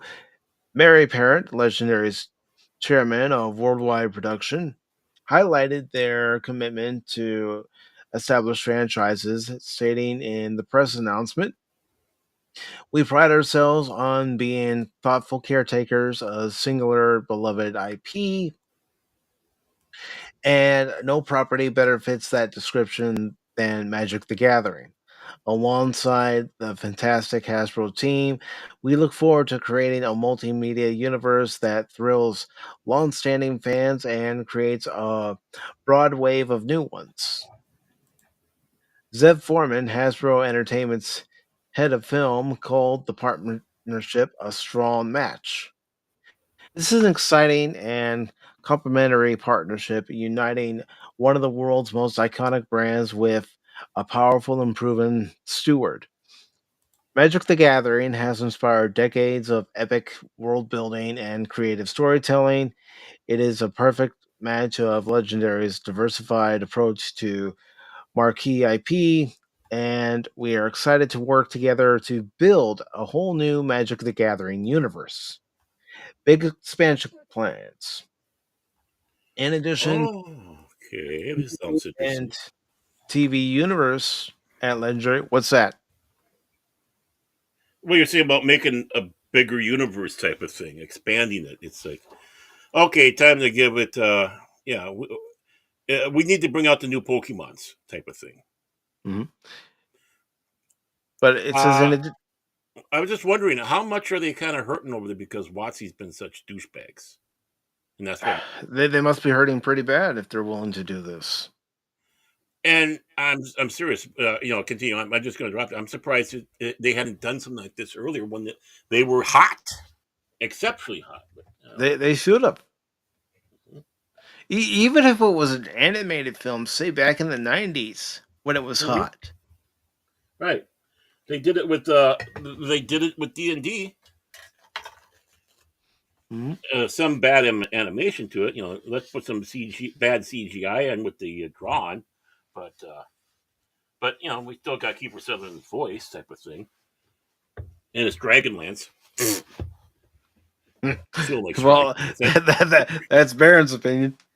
Well, Phil likes Dragonlance, so it tells you, yeah.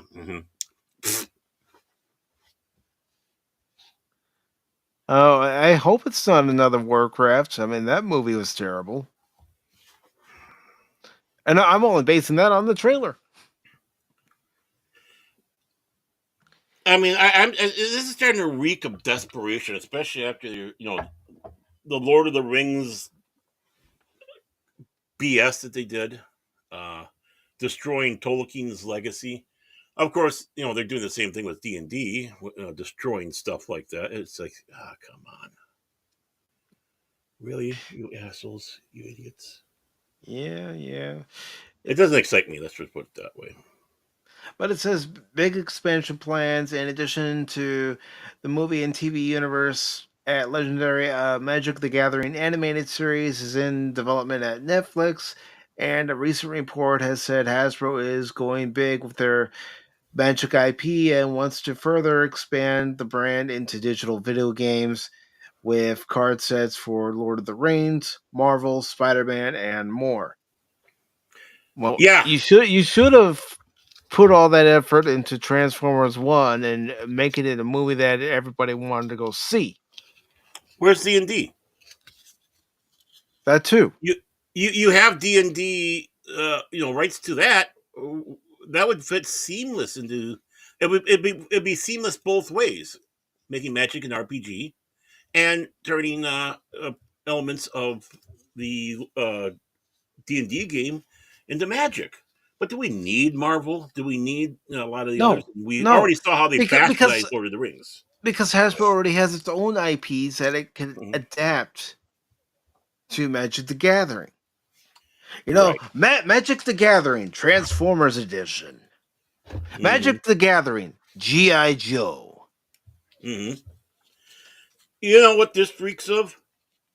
Uh, they realize D&D is sunk, and they're putting all their eggs into this basket. Isn't it kind of convenient seeming that's that Mhm. way? And again, no word of D&D, because that was Watsy's big acquisition in the day. It's like, okay, it's a It match made was. in hell. Yeah, the cards, fantasy game, fantasy cards, which is again why I'm surprised that you didn't have cross pollination back then. But What is Magic the Gathering? First released in 1993, Magic the Gathering is recognized as the world's first trading card game, captivating over 50 million fans across the globe.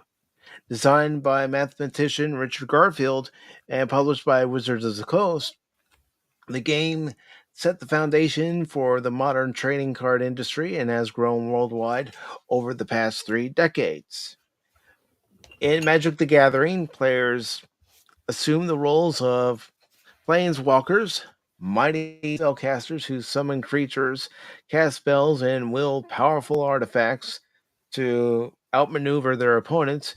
Each player builds a custom deck from thousands of unique cards, blending strategy, resource management, and a touch of luck to reduce their opponent's life total from 20 to 0.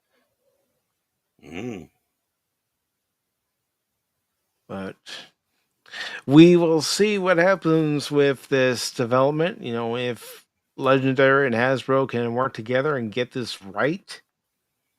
That okay, that's people. what that's what I question. Can they get it right? We already saw what they did with Dungeons and Dragons last year. hmm Transformers won last year. Neither movie was a success. hmm But and the thing is this should be even a better case because this is something that was theirs from the beginning. They didn't buy this from somebody Hmm. else, unless you're talking about Garfield. But still, this is the thing that built Watsy. This is the thing that made Watsy be able to buy TSR. And let's get the chat involved in this. Hey, chat, and even you, Lucas, if you're close to the keyboard, go ahead. It's just one little thing. You don't have to worry. But if you think this is an act of desperation by Hasbro / Watsy, please put a D in the chat. That's what I'm looking at. This is desperation. This is a It, it sinking boat. it smells rotten to me. Yeah. And now let's see Rotten how much of this. desperation. And let's see how much of this actually comes to fruition. Let's see how long it takes because that's very ambitious. That's like Disney Star Wars. We're going to have a new film every year, blah, blah, all this stuff. And look how everything's falling apart. Oh, we're not going to do this film after all. Okay, this one's gone.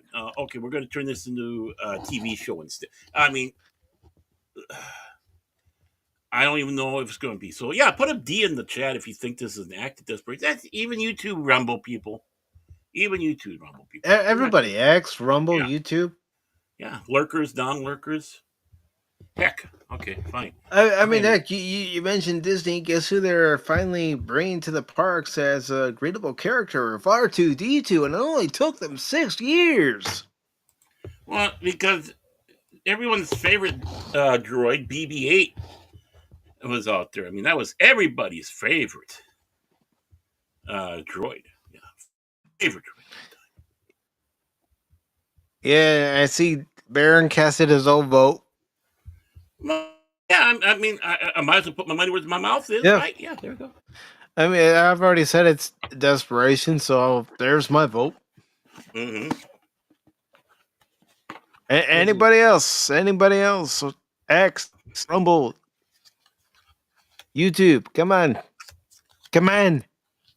Don't be You can do it. don't be afraid. We don't bite. Cash does. That's why he's not here. We're treating him for rabies. I don't think that can help him. I really don't. Hmm. Well, I mean, it's the eye. I mean, when that stone came out and ricocheted off the toilet bowl and got him in the eye, they're still working to make sure they. No, they saved it, but they're trying to, make sure everything's okay with it. Yeah. It's just the eye color's now yellow for some reason. I don't know why. But yeah, this is definitely desperation by Hasbro trying to get one of their properties to be a success after their failure with Dungeons and Dragons last year and Transformers 1. I know I already said that, but really, that first teaser trailer for Transformers 1 didn't do the movie justice. No, they screwed up so big time. This is their fault. Having a great product for once and selling it bad. Mm-hmm. You're idiots. Unfortunately, they're not alone in this day and age. No. I mean, look at me. I just sit in front of the camera and just babble. Well, that makes two of us. Yep. But I guess Cash is better than us. He's not here. I'm not going to appear with those two goobers. Oh, he's on another stream right now. No, I'm just checking to see if we got a message from him because I try not to have Discord open when we're doing the show. Yeah, I mean, I have it open, but I don't really look at it that much. But because so many other people's stuff comes through, it's like, come on. Come on. I don't want to be rubbernecking all the time. No, I don't want to do that either. But I wouldn't consider this rubbernecking, but we do have an update for this weekend's box office. I don't care that Low Spec Linux Gaming is going to be playing KOTOR 2. Come on. Do you need to give me that information, EBN? Come on. It's only Low Spec Linux Gaming. Make a big deal about that. Come on. Don't listen to him, Low Spec. Keep playing KOTOR because a lot of us like it. Thank you very much. It is fun. It's a great game. Don't listen to Baron. I'm not talking about the quality of the game. I'm talking about the quality.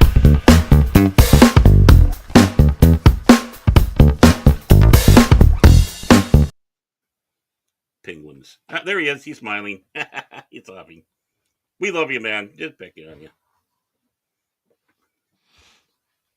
We do it because we care. This looks bad. Yeah. This is abysmal. This is pitiful. Oh my god. This shows where Hollywood's at. Go ahead and say, but Mike, it's February, it's wintertime. Yeah? No, this shows you exactly where Hollywood is at. Last year in the summer wasn't exactly a hot, sizzling summer at the box office. No. Oh, but Deadpool and Wolverine. Okay. The savior of everything. Disney, Marvel, all stuff, superhero films, everything. It's the savior. It saved Hollywood. But this is awful. Heals and saves. I know this. Well, yeah. I mean, it's wintertime. Yeah. For those of us that don't like to hang around outside in the cold and do things like skating, skiing, losing body parts to frostbite, we like to be in a nice warm theater. Theaters are such a wonderful thing. That's why you have basketball during the wintertime, so you don't go outside and freeze your ass off. The same thing with the movies. You still get a crowd coming in. I mean, better than this. Yeah. Dogman, which made 13.7 million this weekend, and that brings its total because it opened last weekend, I believe. Oh, okay. I've seen images of this. I don't know much about it. Yeah, I've seen advertisements for it. I'm thinking this looks weird. Is this a kid film or is this aimed for adults? It's a kid film. It's a kid film. Okay. but it's made 54 million domestically with 11 million international take in with 66 million worldwide gross. And I'm curious, so I'm gonna look up some information here. Yeah, I've seen the Was image of that dog. Stockman budget?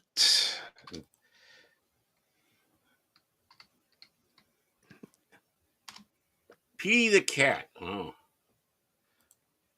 Yeah. I mean, how original. The cat's the villain. Oh no. well, it is Okay, around here. it had a production budget of 40 million. Ew. I mean, And yeah.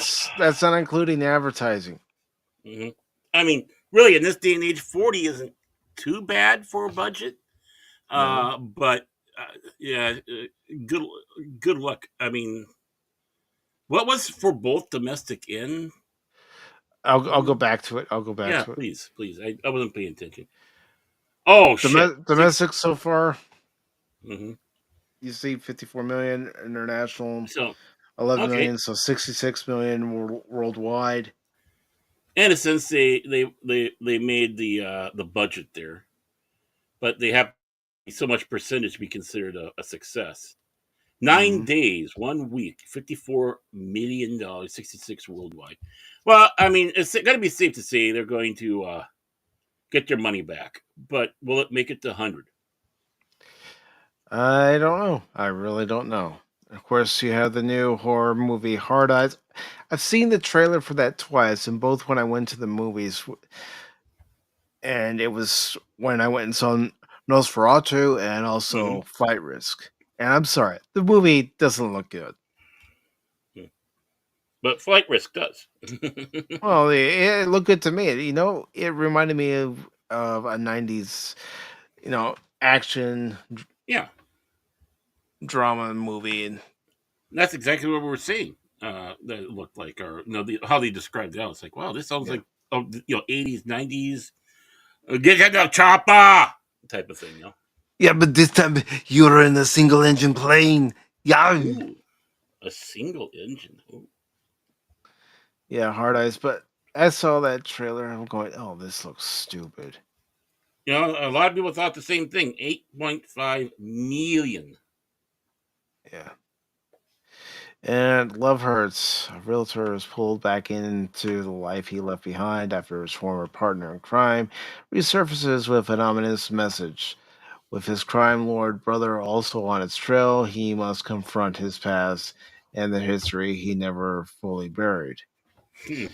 Uh, I mean, sounds interesting, but only five, almost six domestic, almost seven worldwide. Everything. Well, it's not doing yeah, well. and it's got short round in it. Oh, that's right. This is a short round film. Yeah. They needed to have Harrison Ford in a cameo in there. Yeah, I mean that would have worked. Heck, it would have worked in the Dial of Destiny if they just brought back short round. Yeah. This is supposed to be the swan song, you idiots. Yeah. Mufasa, the Lion King. Mm-hmm. Well, it's definitely not making $1 billion. No, I know that's what they're hoping. Yeah. You know that. It's like, oh, it's the Lion King stuff. It's gonna make billions and billions of money. And then Companion. We can get away with friends at a remote cabin turns into chaos after it's revealed that one of the guests is a robot companion. Hmm. Okay, sounds with the robot thrown in, but it sounds like any other Hmm. movie where you go up to a cabin in the woods and then Hmm. bad things happen. Yeah, and that's just it. Is a robot doing stuff? Does she have a 3-speed variable down there, anatomically correct, And fully functional? I mean, these are things that inquiring minds need to know, and it's not doing well. no, I didn't hear anything about this one becoming Led Zeppelin. I didn't hear anything about the other one that we're just talking about. One of them did. Becoming Led Zeppelin. That must be a Yeah. docu. The film traces the journeys of four members of Stairway to Heaven rockers through the music scene of the 1960s and their meeting in the summer of 1968, culminating in 1970. That could be impressive on an IMAX Yeah. screen. But it depends on how well they do it. I know they're Hmm. ending at 70, it looks like. Yeah, I mean, and it's a documentary, those never do too hot. So, No, of course, Flight Risk this weekend only made 2.6 million. Sonic the Hedgehog, which, you know, its numbers are low, but you can also find it on digital now. mhm. So, I mean, well, what are you gonna do? Spend money to go to the theater, pay for a ticket, pay for concessions, and pay for gas to get there, or are you just gonna order it for the kids at home to Mhm. watch at home? Do you want the experience or do you want the I got too many brats and stay home? I mean, that's something that people have to consider. Mhm. Yeah. How much it's going to cost to get to the theater. Yeah. Yeah. Here's your Orville Redenbacher microwave popcorn. Yeah, it's burnt a little bit, but you just eat around it. Yeah.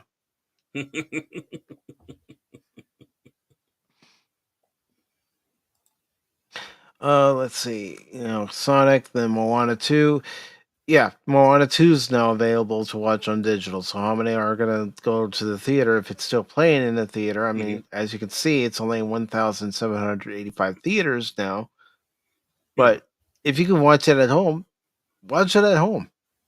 Yeah. I mean, the thing is, it's great for a date night movie. You want to just get out and again enjoy the experience, but that's usually nowadays just two people. Yeah. And I know my sister's still enjoying Wicked because she was watching it the other night. Oh, it's on digital now too. It's on digital. It's also on Blu-ray and DVD. Mm. And Mike Yeah, knows all the songs by heart now. no, I don't know all the songs by heart, but I was in our local Walmart this week and I saw that it was out on Blu-ray and DVD. I said, "You sure you don't want a physical copy?" Hmm. Get the physical. Hmm. The physical comes with She, a digital. but So. but no, she's happy with the digitals. It's like, okay, all right. Mm, I said, misbehave. I said, your birthday's coming up. You sure? Hmm. I'd get her one anyways. Like I said, they have the I'm digital. thinking. I'm thinking about it. I'm seriously thinking about it. You need to have that backup. You need to have that backup. You never know what's going to happen with it. Yeah, you Like you never have to know when ask. the internet's going to go out. Right. Oh, by the way, do you know? Yeah, or when they go in there and actually bastardize the film like they've been doing with all the others. We're going to go 4K and we're going to edit the hell out of this.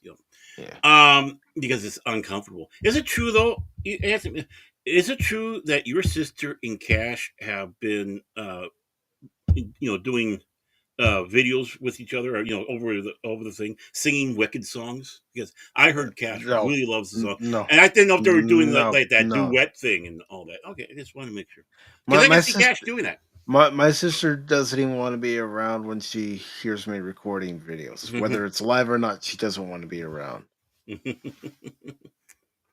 But Cash And has got and that chin. I'm not gonna say to her, "Oh, come on the stream." No, No, no. she's not interested. Yeah. Still, it'd be funny if those two were singing duets over the internet. And Meaning each other. I don't know that I could get my sister to do that anyway. No, no. But it's still funny. It's still funny. It's worth a laugh. I know, I know. Hey, Mike's sister, I'm sorry. I'm sorry. I'm so very, very sorry. Uh, you can punish Mike. He puts me on. I'm sorry. But you know what? I'm not sorry about our next article. Oh, okay. That means I'm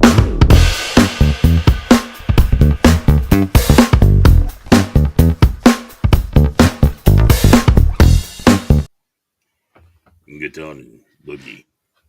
USAID funded several mobile games in 2012, and who was president in 2012? Hmm. Hmm. Hmm. The hell you say? Just asking a general question. That's the dumbest thing I've ever heard.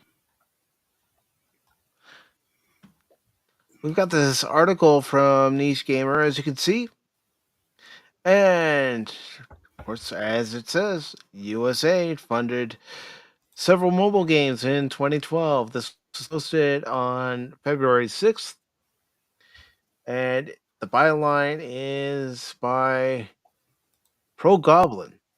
Okay, I guess they're Goblin. Oh my.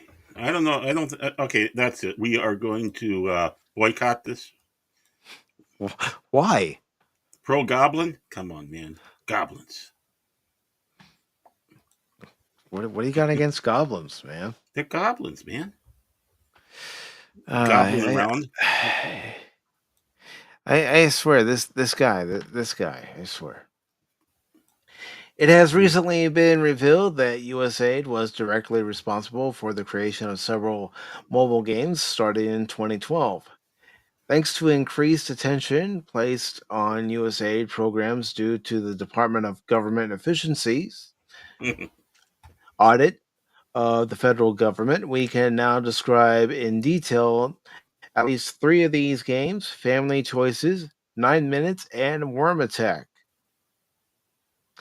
The official descriptions, as found on the Archive USAID file, are as follows: Family What Choices. would you say you do here?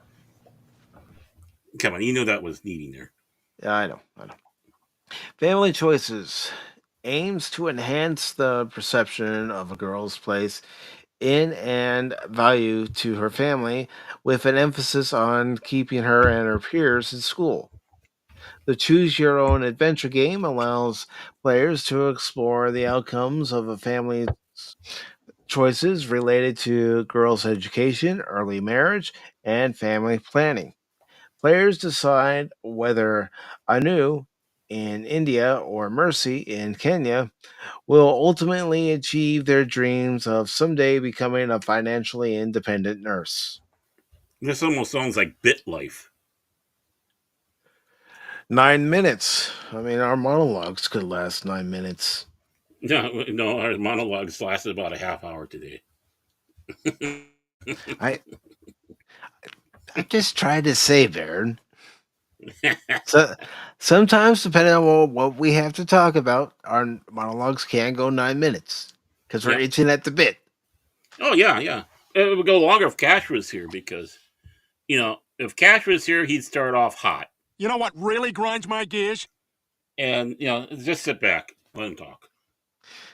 Players experience the adventures of 9 months of pregnancy in just 9 minutes. The game aims to introduce players to the key do's and don'ts of pregnancy by presenting players with a series of life choices: physical, medical, and social, against the clock in a simple, iconic format. Iconic. That's what it says. I've never even heard of this fucking game. How can it be iconic? I I don't know. I've never heard of all three of these games before reading That this article. to be honest, I think I may have heard of Worm Attack, but never knew that it was. Yeah, isn't that usually what you have to get mouse checked for? Worms? No, usually me after I go to Taco Bell. But the thing is 9 minutes. That would be a woman's dream.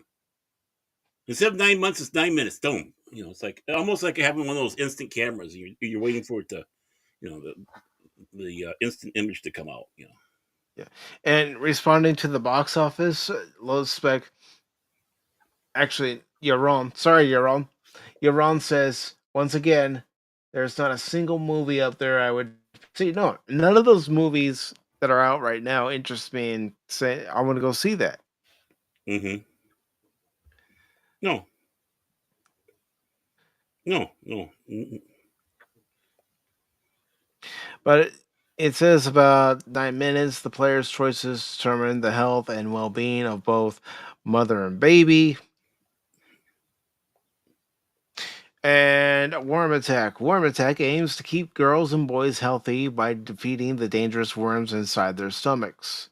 Young players, their teachers, and families work to rid themselves of their communities of infestation and intestinal worms in this fast-paced, fun game through the strategic use of deworming pills. That doesn't sound like fun to me. No, Hey, everybody! I'm gonna be streaming Worm Attack. Yeah. yeah, nothing like tapeworm. Hey, this is Tammy the tapeworm. Oh, you name him now? Oh, hell yeah! It's almost like that episode of Futurama. This is Tammy. This is Bobby. This is Frank. This is Jolene. Hmm. I mean, the movie, game starts out with you in a gas station bathroom, and they have the vending machine. You're getting the egg salad sandwich, just like Futurama. And then let the worms begin. Jeez, It tickles when it comes out. I did not need to know that, Baron. When you see the head just coming out, you just grab it and you pull it like you're starting a lawnmower. Okay. I'm sorry. That game deserves it. I know.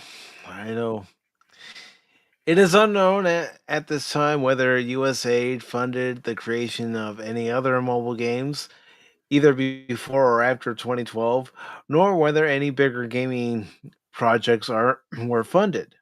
According to a paper published on USAID on November 15th, 2012, the mobile games were launched through a public private partnership with Half the Sky Movement with the goal of increasing global awareness of women's health issues. The games are no longer playable due to the shutdown of the USAID website. Mm. The Oh, revelation that USAID was funding mobile games is just one of many surprises revealed through Doge's investigations. well, I'm not surprised. I'm not surprised that this was done. Now the big thing is half the sky. What half the sky? Uh, I'm looking them up. What was the last name on that one? Half the sky. Let me look for Just it scroll up. again. Just scroll up a little bit. Just scroll up. There Uh, we go. Movement. Okay, movement. eh, Any company that calls themselves Movement. I mean, obviously it's Apple Pro for the worm, but I mean, this isn't even on the. If it went down because of the USA aid, were these even in like the Apple Store or the Play Store or Google? I don't know. I don't know. These aren't games I would have No. particularly looked for. And Low Spec says, "Dan, I'm gonna have to cancel my KOTOR 2 stream and play the worm medicine game." Actually, that one is one I'd like to play. Okay, Half the Sky Movement is inspired by Nicholas Kristoff and Cuck and Cheryl Wu Dunn's best-selling book Half the Sky: Turning Oppression into Opportunity for Women Worldwide. Need we say more? The movement seeks to put an end to the oppression of women and girls worldwide through transmedia project that uses video, websites, games, blogs, and other educational tools, both to raise awareness of women's issues and also to provide concrete steps to fight these problems and empower women. And then they say about their game. They have their mobile games, 9 minutes, it says on here. And then, yeah, it's. Yeah, this is effed. This is absolutely effed. I mean, I I'm glad I grew up in the age I grew up in, where we had sex education class in high school, teaching you about the do's and don'ts, the birds and the bees. We didn't need a game to teach us when it came to raising a child. was some game. There were some magazines that helped too. True. It does say here in this final paragraph earlier this week it was revealed that Political received funding from USAID to the tune of $8 million per year, as well as the BBC to an unspecified amount in the United Kingdom. It's worth noting these outlets ran numerous pieces on Gamergate, the gaming consumer movement from a decade ago. Yeah. Thanks for wasting our money. Thanks. Yeah, right there, political. Uh, uh, Lady Miss is absolutely right here. Please hit the thumbs up, smash the bell, then do a little cha cha cha if you're enjoying the show. Please, yeah, share this out to your friends and more importantly, your enemies. Why should you be the only one suffering? Let your enemies suffer as well. Tell them all about the show. Come Do on, thank do, you, do Lady the Miss. truffle shuffle while you're at it. Oh, the truffle shuffle. Oh yeah, in this 9 minutes game, it looks like it was basically the game was developed for feature phone commonly used in India and East Africa. So that's one of the things we didn't have. They weren't even aiming. Oh yeah, rated the partners: Show of Force, USAID, and ZMQ, whatever that is. They have it right on their little thing here about this game. They'll have no pictures of the game. They just have an Indian woman, dots not feathers, looking at her phone.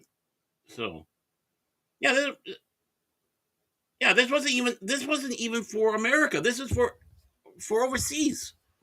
Yeah, and that's what they're finding out about some of these programs too with this investigation of how much money was wasted going into overseas programs and Mm-hmm.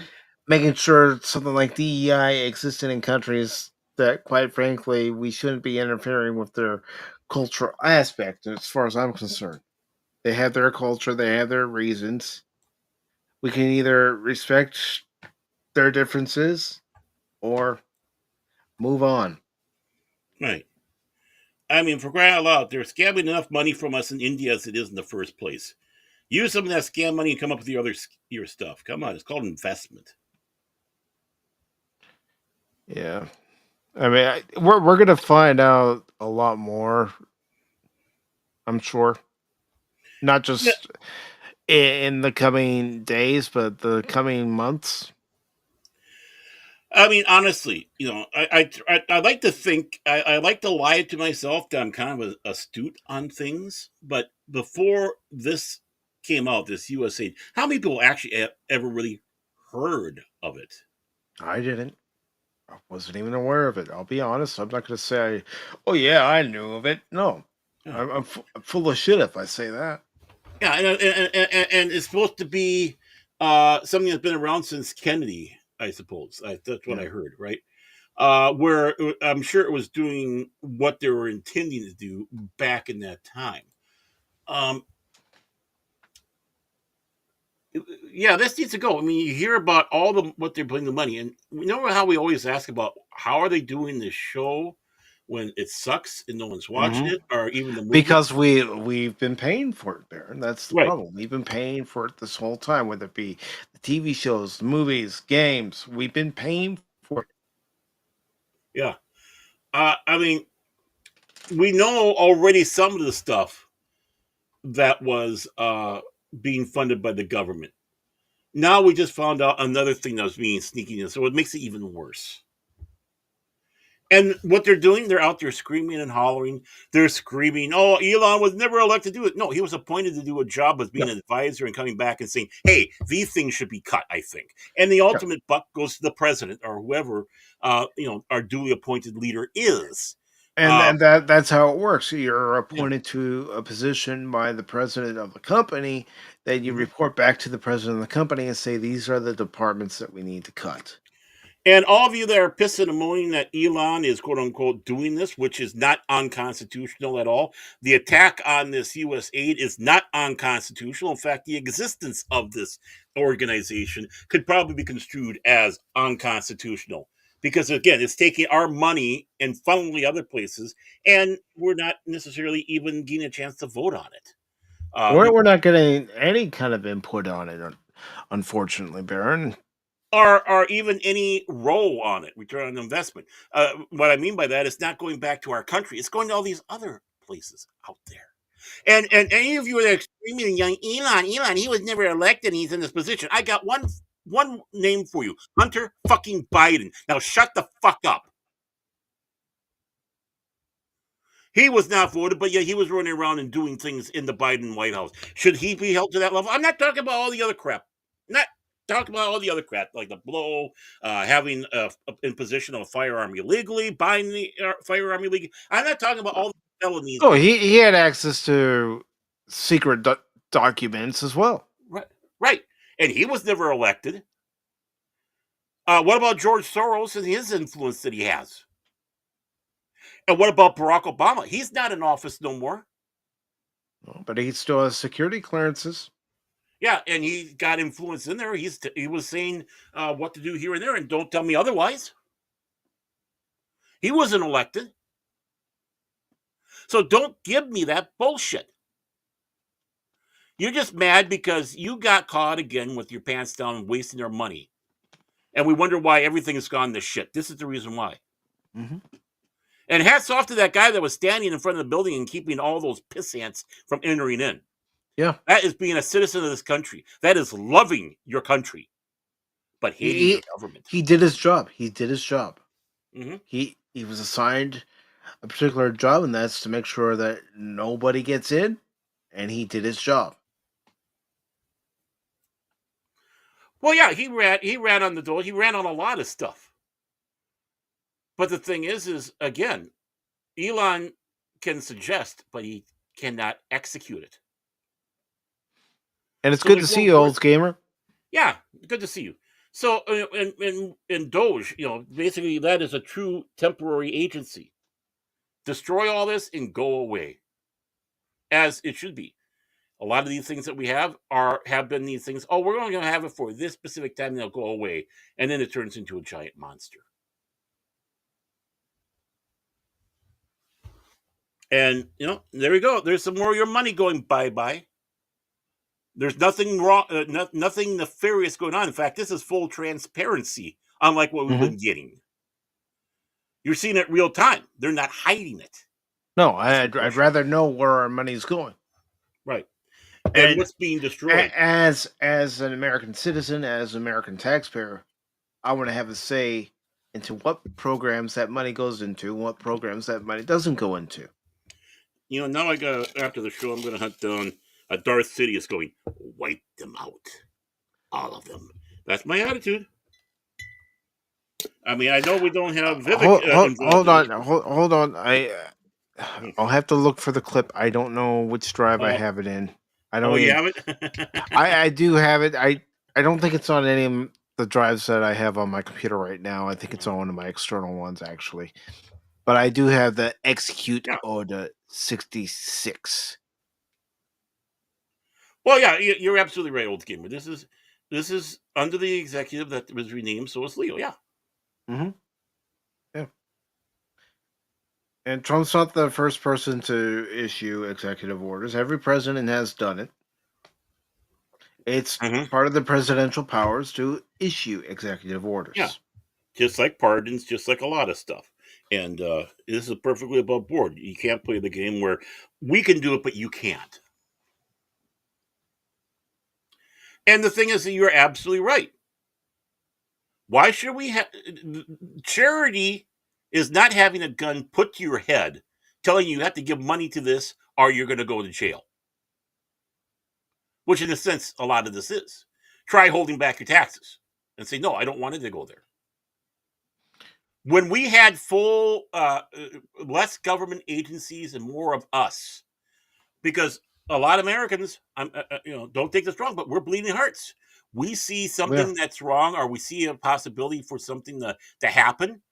We're willing to put our money where our mouth is, and we had. Yeah, but we've done it many times over. But when you got the government involved in it, you're taking so much money away from the private citizen that's harder for them to do true charity. And then where's this money going to? It's not even helping us. No, no, it's If I want helping. to give, Mhm. I have no problem in other countries No, that need the help, but I right, have problem wasting the money on programs that those countries aren't even asking for. right. I mean, I'll be more than happy to send my money to Israel and get the little blanket. There, there's some foreign aid for you.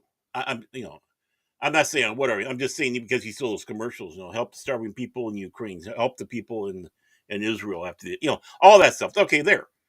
You already get enough money, but you're begging us for more money. The average person. I'll sit back and say they'll probably get a uh, shitload more of money to these charities if it wasn't government. Uh, a what break? Well, I don't know what that trip. Shorts, tank top, and Crocs. Let's see, Trump. Yeah, there we go. That's Minnesota for you, don't you know? Yep. I mean, sorry, folks. I don't want taxpayer money wasted on stupid programs that don't benefit anybody. I don't care where it is. Well, I'm absolutely 100% against any foreign aid now. Any. I Let, mean, a lot of let's these countries. get our ducks in a row here at home first before we start assisting any other country that needs it. Why does France need our money? They don't. Why do we have to give foreign aid to France? And look how they fuck us over. Yep, that's part of the Hmm. exactly. That's part of the checks and balances. That's the legal and financial end. And then of course the other one is then the justice. All they do is, the Supreme Court and all that, all they do is see if it's constitutional or not. They don't make laws, which has been a problem. That's where the word activist judges comes in. Do you want people that actually care about the country looking over these things, or do you want activists always doing it, where they only have one agenda in mind? Mhm. Well, they never have an end game. It's the ever eternal. They're never satisfied. They never will be That's satisfied. You turn yourself inside out, they'll never be satisfied. right. If you have somebody out there for a cause, right, and they're out, the one question is you ask them, okay, if this is taken care of, what then? And if they say they're going to go to the next cause or next cause, you just turn your back and walk away. If it's the mother going out, it's like the episode of The Simpsons where Homer gets the stop sign and he gets mad with power. Mhm. That's the perfect example. There's never an end to it. So it's getting bigger, bigger, and it's all about you, not even the cause anymore. You're a celebrity. But if you walked up and the mother's there and she's protesting, I want a stop sign here. Uh, Cars drive by too fast in the first place, but they just run through here. We have kids in this neighborhood. Okay, and when you get that, what's your plans then? She goes, then I'm going to go make a cake. I mean, there. That's a true quote unquote activist. Mhm. You have that in game. It's not the eternal, you know. Again, we played it before. I played it before, but we have to say again. What would you say you do here? Yeah, It's like any of us had a job. If we're not doing our job right, then we're going to be called into an office and we're going to be spoken to. We might be given a warning, we might not be given any warning. mhm. Oh my word! They're laying off federal employees. It's so horrible. Why? Are they necessary? A lot of these federal employees got put into these jobs to fake employment Hmm. records. It's like, oh, see, we create a job. Yeah, no, you just put him into a government agency. That's like going out there and saying, oh, we need more money for this household. I know the kids can go and do the lawn. I'll pay them, and they'll help our income while they're working. Same thing. shouldn't be counted. Should be, but it's not. Yeah, I mean, I'm not saying that there's, we don't need people in these federal jobs. I'm not saying that at all, but there's a lot of waste, and that's one of the reasons. So they can make a failing economy look better than it really is. And I challenge everybody: you listen to the news, and they sit back and say about job records and how they sat back, and how many of them are now government jobs. Just tick it off as bullshit.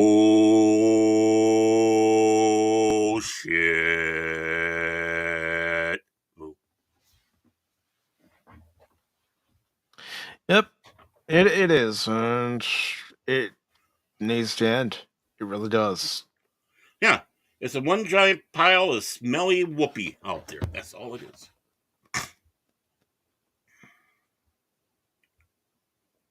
Yeah. You know, you come on, Mike. You're as old as me, or that saying. How many times have we sit back and say we need a president that comes in that's actually a businessman, not a politician?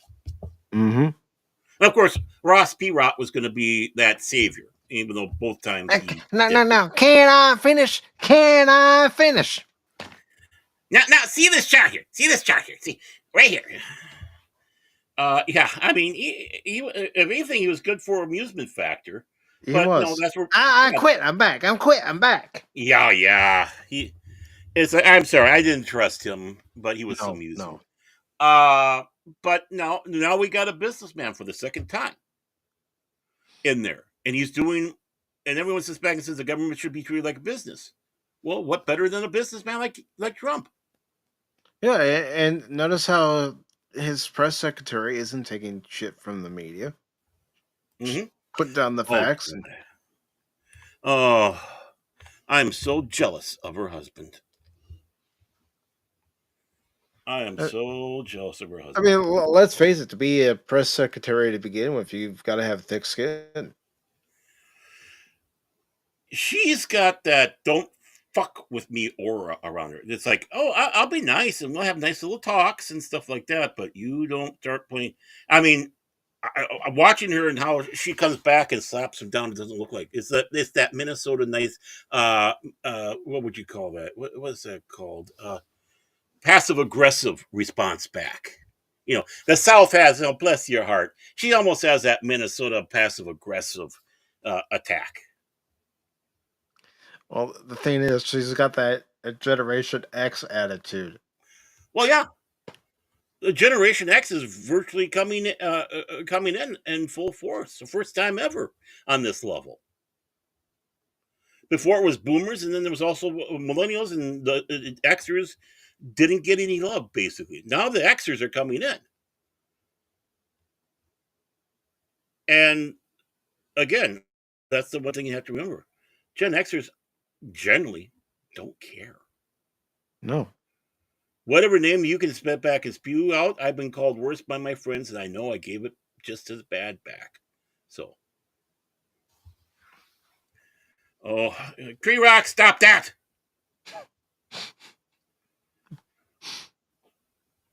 But speaking of not really giving two F's about what a company thinks about their game, looks like Ubisoft has a challenger, and a worthy challenger at that, as we go into our final article of this afternoon. Right, Cash, where are you? This is free, man. We did.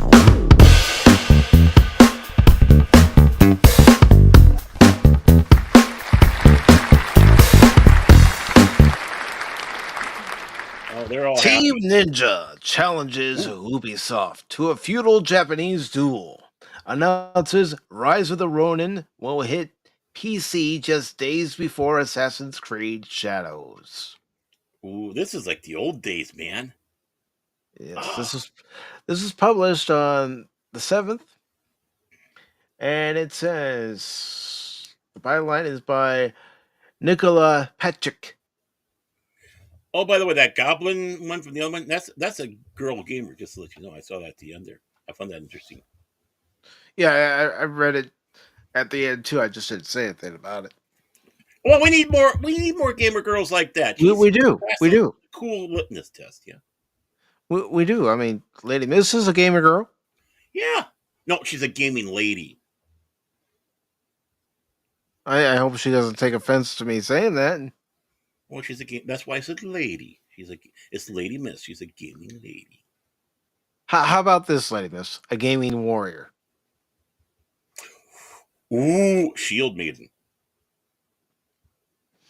So it goes on to say, in yet another unfortunate development for Ubisoft's last hope for survival, Team Ninja has confirmed that the PC port of their previously Sony exclusive Feudal Japan set open world samurai game Rise of the Ronin will officially release just days ahead of Assassin's Creed Shadows. Woo.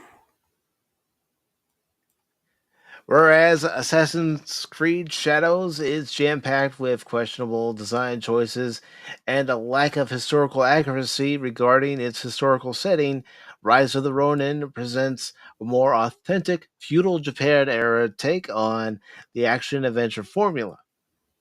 Taking place in the mid 1800s during the last days of Japan's then isolationist Mm-hmm. foreign policy, Rise of the Ronin sees players making up one half of the so called fabled Blade Twins, a pair of highly skilled sibling warriors who have dedicated themselves to overthrowing the ruling Tokugawa shogunate. I can make up one After too. I'm kidding. I'm kidding. after their parents were murdered by the government's hands. And it's good to see Fabric Folds Hey, Fabric. Hey, and yeah, he was. also Old Man. Good to see you both. Mhm. Yeah, Fabric was on yesterday, so good to see Fabric over here too. Goes on to say, however, after a mission to assassinate the historical Matthew Perry results in the death of their brother sister, depending on which gender they choose to play as, the surviving Blade twin dedicates themselves to the Ronin way, going on to become essentially a sword for hire during a period of when the country is engulfed in political strife and a new stream of visitors from the West. Ooh. In doing so, players will not only make their blade available to a number of different factions with their decisions one makes regarding who do they do or do not choose to help, ultimately affecting which of the game's multiple endings they receive, but engage with a stealthy combat system that's reminiscent of older Assassin's Creed games, excuse me, with just a hint of Souls like in the form of key gauge and a stagger causing parry dodge system. It already sounds like a game I want to play. Upon release, Rise of the Ronin received widespread praise from both critics and players, especially in regards to its depiction of mid 18th century Japan, depth of combat, and overall story. And though the game also received its fair share of criticism, particularly concerning the lackluster and empty feeling of its open world design, which in fairness many titles struggle with nowadays, it was nonetheless a massive success, going on to become the best selling title ever released by publisher Koei Temco, who also produced the Ninja Gaiden games. But while Rise of the Ronin has managed to endear itself to players, the same cannot be said of Assassin's Creed Shadows, the upcoming next entry in a franchise that has long since diluted its everything that made it unique in favor of tired open world RPG mechanics. Shadows has been mired in controversy since the day it was announced, thanks to Ubisoft's disrespect of the game's long demanded Japanese setting. Even putting aside the entire controversy surrounding the game's du- tr- gosh, I can't even say that word. right now. Duncan? No, I don't know. I gotta look and see how I'm supposed to pronounce this. I've just never seen that He, word before, so uh, uh, Deuteragonist, uh, well, uh, Deuteragonist, okay. Dute Rag Inist. Okay. Dutriog Enos, whatever. That's a tongue twister. I can't even What's wrap the my meaning? tongue around. The meaning in literature from ancient Greek, uh, Mm-hmm. I figured that was a Greek word. or it's talking about a secondary character is the second most Uh, important character. Well, why couldn't they just say that? because they wanted to sound smart. It's bounding in the comment. This is their, hey, AI, let's put some smart words out there. But protagonist Yasuki Shadows is a buffet of Japanese historical and cultural blunder after another, with news such as watermelons, summer fruit being sold, and really their editor needs to go back and fix because there aren't two V's and B. And this comes from someone who does make typing mistakes. Hmm. Sold at the same time as the blooming of the cherry blossoms, a spring event, even after Ubisoft delayed the game to, among other things, supposedly double check their work with local scholars. Combine these narrative issues with an overall gameplay system that feels 10 years out of date, and it becomes clear that the fan apprehension towards Shadow, which is even being felt by more casual players, poses a serious danger to both the game's success and Ubisoft's future existence. And if Shadows didn't already have enough problems, its chances of success are now under further threat thanks to Team Ninja's recent confirmation of Rise of the Ronin's official PC release date. As announced by the developer at the end of January, after just barely under a year of PlayStation 5 exclusivity, the Blade twins will finally make their leap to Windows operating systems on March 11th, exactly 9 months, 9 days before Shadow's protagonists Yusuke and Noe are set to start their own sortie. Thus, the rise of the Ronin, so expertly delivering where Shadows looks poised to fail in regards to the promise of a digital samurai experience, there exists a good chance that positive word of mouth could see a significant amount of prospective assassins choosing to ignore a middling at best mission in favor of actually having fun as a masterless samurai. Hmm. It's got me intrigued. Are there any turtles? No, no, no. But they are making a Teenage Mutant Ninja Turtles: The Last Ronin game. Oh, I know that. Yeah, I know that. That looks interesting. Yeah, I need to read that series. I have the book, hardcover book that has all the issues put together as one. Mhm. I That suppose all, I've read that many times. yes. That all said, Rise of the Ronin's PC release comes with a number of major upgrades over its original PS5 version, including support for 8K resolution, 120 frames per second, ray tracing, and ultra wide monitor compatibility, as well as fully customizable controls, UI upgrades, and improved 3D audio.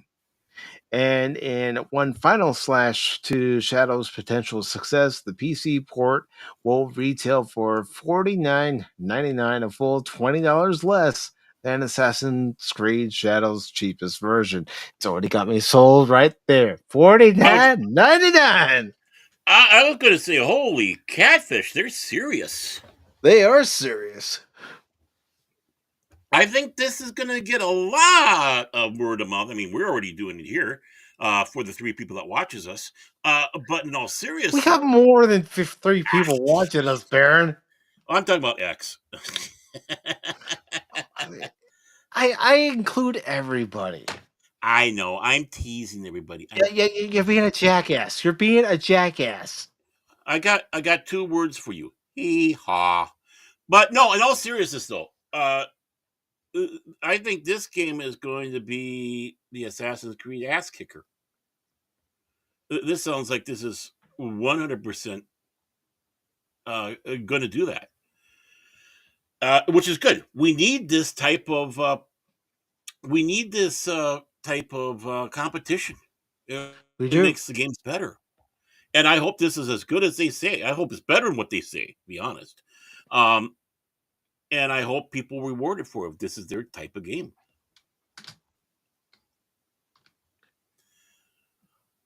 By the way, Mike, I know I see him. I see him. I know you do. I just wanted to say, punch it. I see him. I do see him.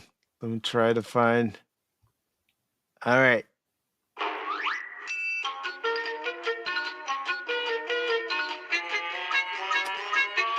That's for you, Phil.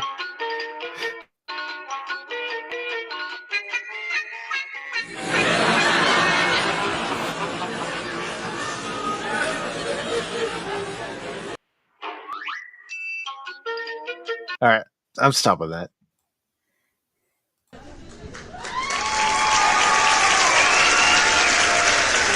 Good song, though. Crowd likes it.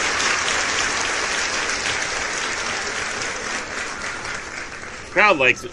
That's all I gotta say. But you know what we're gonna do right now, Baron? We're gonna take a look at the PC announcement for Rise of the Ronin. Oh, okay. I thought we were gonna go to Rumble. Sunday Rumble. Sunday special Rumble. No, okay. So right. My 2 little nuggets. What the I'm afraid. Leave your nuggets out of this. I don't even want to know what he's talking about. I really don't.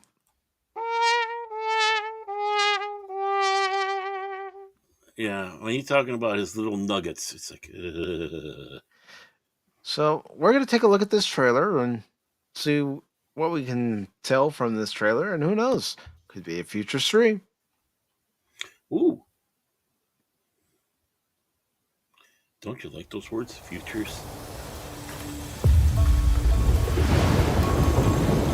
Oh, wow.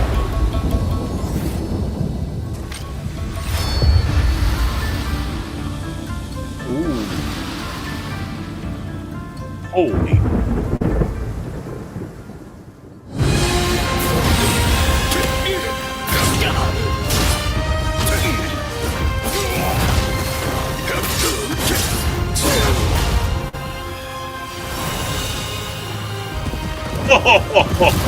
This looks good.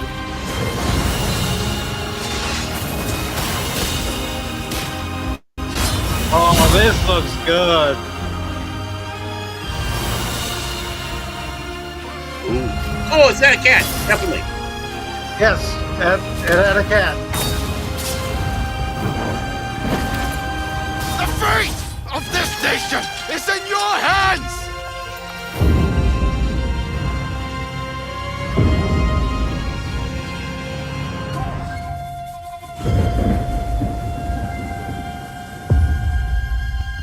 Okay. Yeah. Okay, that's great.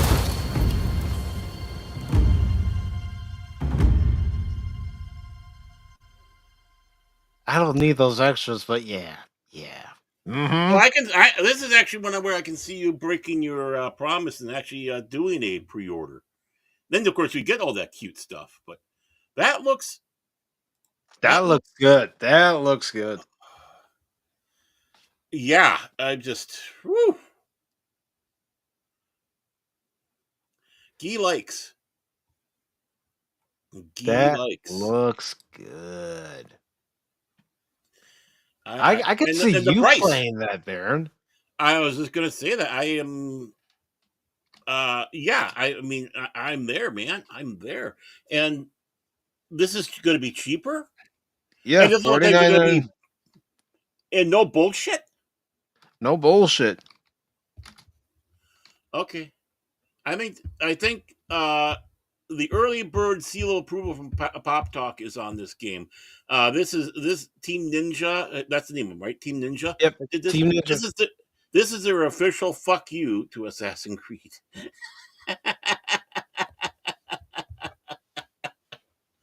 It's like, yeah. What's $100? No. The last Ronin isn't $100. Assassin's Creed might be, but Yeah, yeah. Well, they said yeah. They say this is not quite. This is still under the base Assassin's Creed. So I wouldn't doubt if you got the $120 level for whatever it is for the pixels they'll give you.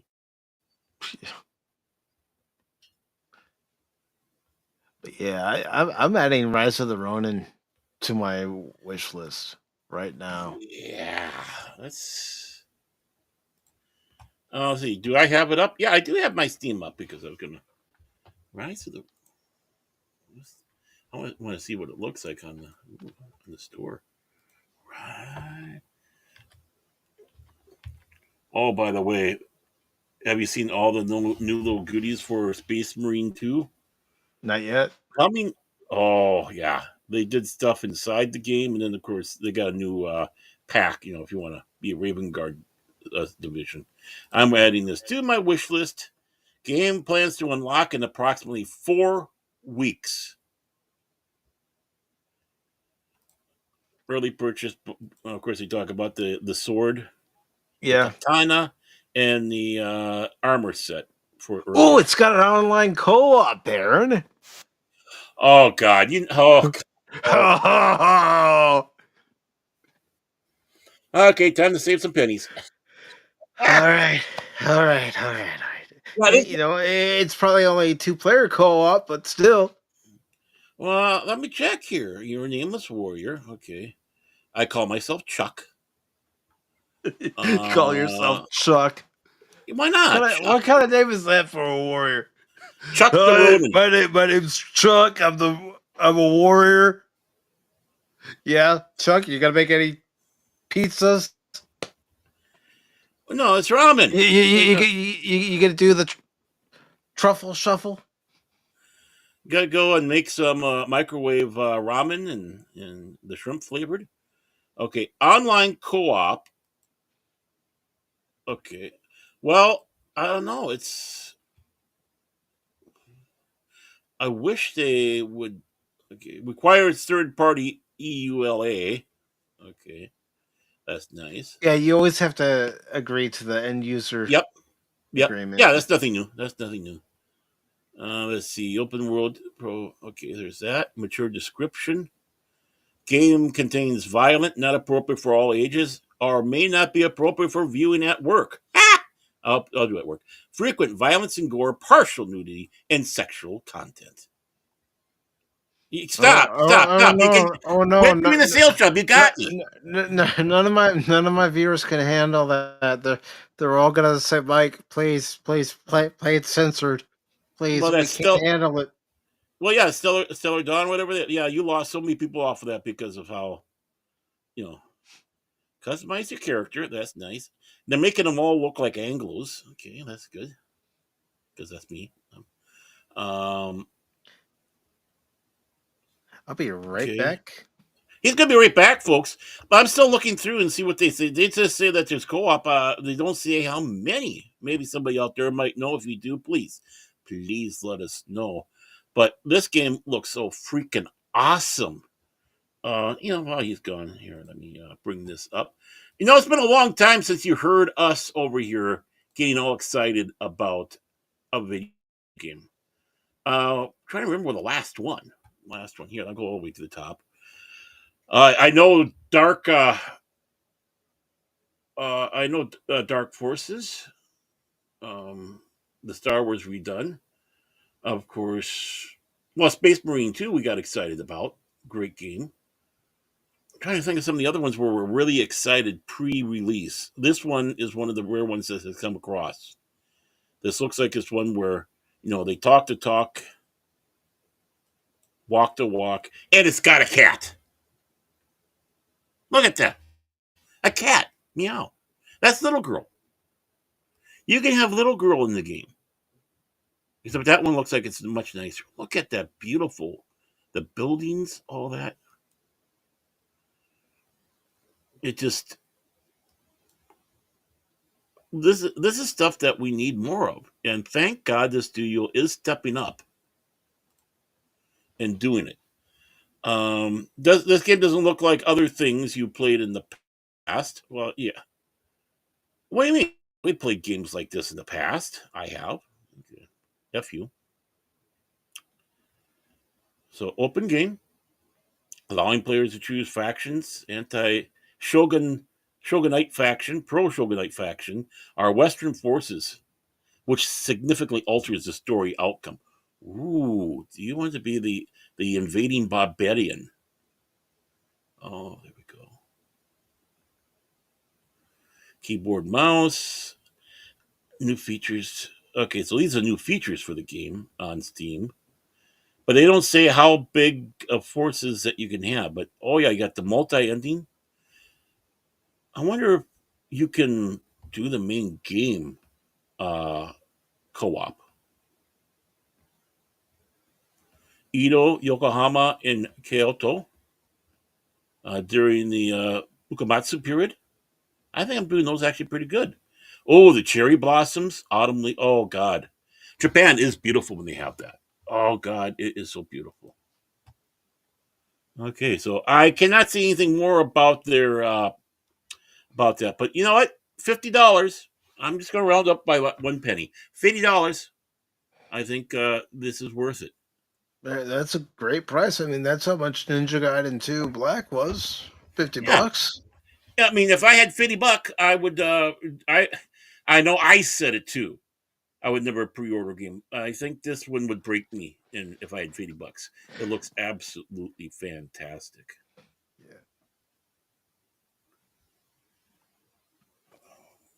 Yeah. I was looking through clips. I was going to hit a clip, and I can't remember which one I was going to play. That's how odd I am. Odd.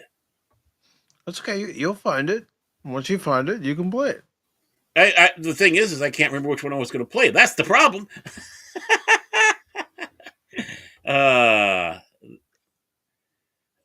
Oh yeah, I hope this one just destroys Assassin's Creed, especially what those assholes are doing. Especially since it was already on the PS5, it already got positive word of mouth from those who played it on PS5. I don't see why it wouldn't do well. Mm-hmm. Yeah, I mean, right now. This is Ubisoft. How many assholes we got on this ship anyhow? No, Matt. I got an even I'm surrounded better by one. assholes. I got an even better one as long as it transferred it over. Oh, I don't know if that it did, but oh, not that one. It transferred. Look, cat. Yeah, that's what's selling you on it because it's got a cat. Yeah, it's got a cat in there. If they had a dachshund in here, that would be it. I don't care. I don't care how broke the bank would be. I'd buy it right now if it had a dachshund. Hold on, I'm looking for the clip. Gotta make sure. Well, we're waiting. I know you're waiting. I just said I'm looking for the clip. I want to make sure it's the right clip. I couldn't hold back. Yeah, I know you couldn't hold back. You couldn't contain yourself. Since when can I contain myself? You have to admit, I'm pretty reserved today. Really? Oh, that's not it. Where is it? Where is it? Where is it? Too many damn clips, and when you're trying to look for one, you can't find it. What you need to do is rename it so you have a quick shorthand. Well, it's not really that. It's just that I wish, like StreamYard's, even Mugs had a way where you can put the clips in the order that you want them, so you don't have to hunt for them. Oh yeah, like we did with that'd be absolutely. If what we have set up would constantly be the same. Yeah, but this is me responding to Ubisoft. That's right. I said, I ain't giving you no 350, you goddamn Loch Ness monster. Get your own goddamn money. I gave him a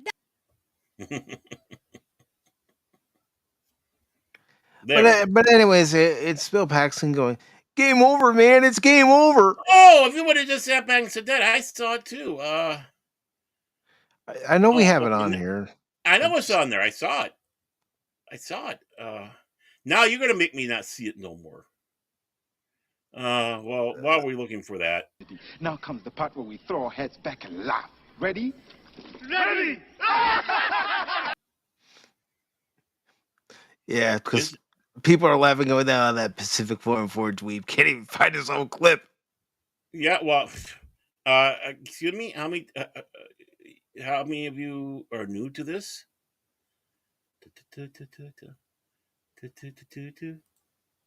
I know I added it. Yeah. I know it's there. Why can't? Jeez. You bastards! You're breaking Mike. You're also breaking me. No, that's not it. That's not it. It's not the Geologic. It's not. It's not that one. It's not Prime. It's not Kirk needing his pain. We got our pain right now. See, folks, this is how hard we try. We're trying so much right now. But while we're doing this, again, we do have a breaking news thing. Oh, okay, fine. Be that way.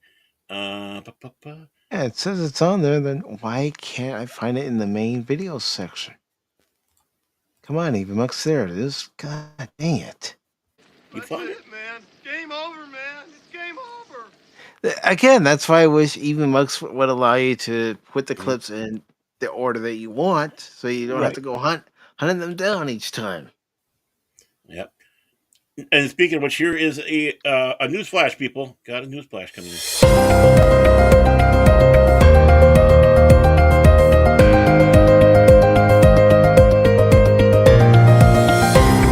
Serious stuff.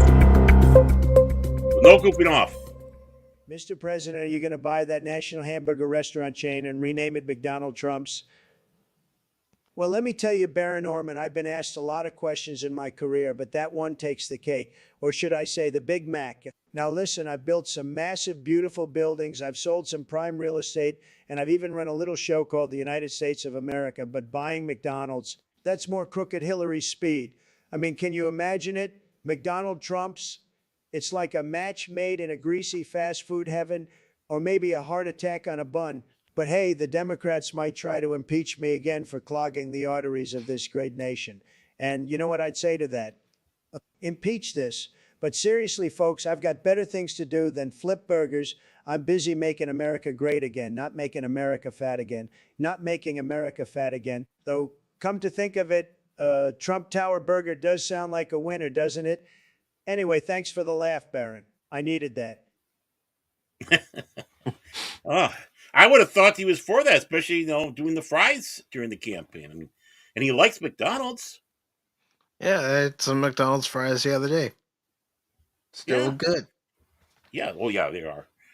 So I was confused by the Donald on that one. It's like I would have thought that was something that was right up his alley, but I don't know.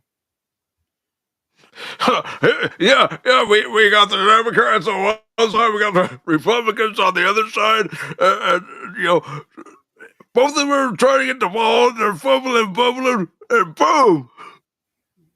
Out comes the president. That's my terrible John Madden impression. I figured it's appropriate for Super Bowl Sunday, and yeah, but somebody fumbled the ball, you know.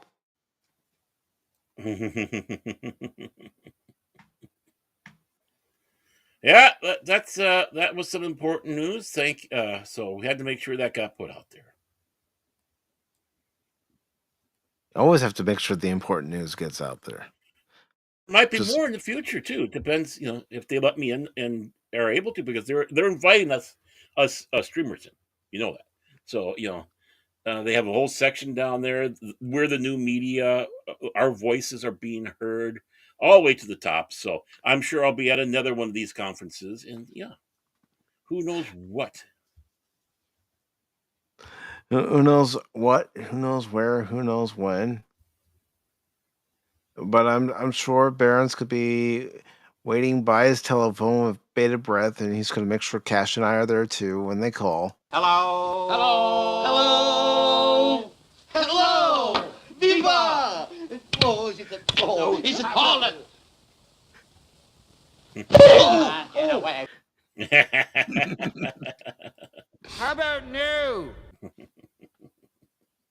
Let's see what everyone's saying real quick before we wrap this up. Oh yeah, they're wondering if we need to. That's right. That's right. Donald Trump, he's the ref. He's going to make sure everything's called fair and square. Everything's going to be called fair and square, everybody. No, Taylor, you can't come down to the field. Sorry, Taylor. You gotta sit there in the stands. Uh-oh. And Olds Gamer said that sounded more like Bill Clinton today, Pacific. Well, Yeah. you know, if you want me to do a Bill Clinton impression, I can, because I just got to make sure everybody knows I did not inhale. All right? I did not inhale. He did not. No, he didn't. And he knows how to properly wet a cigar too. So True.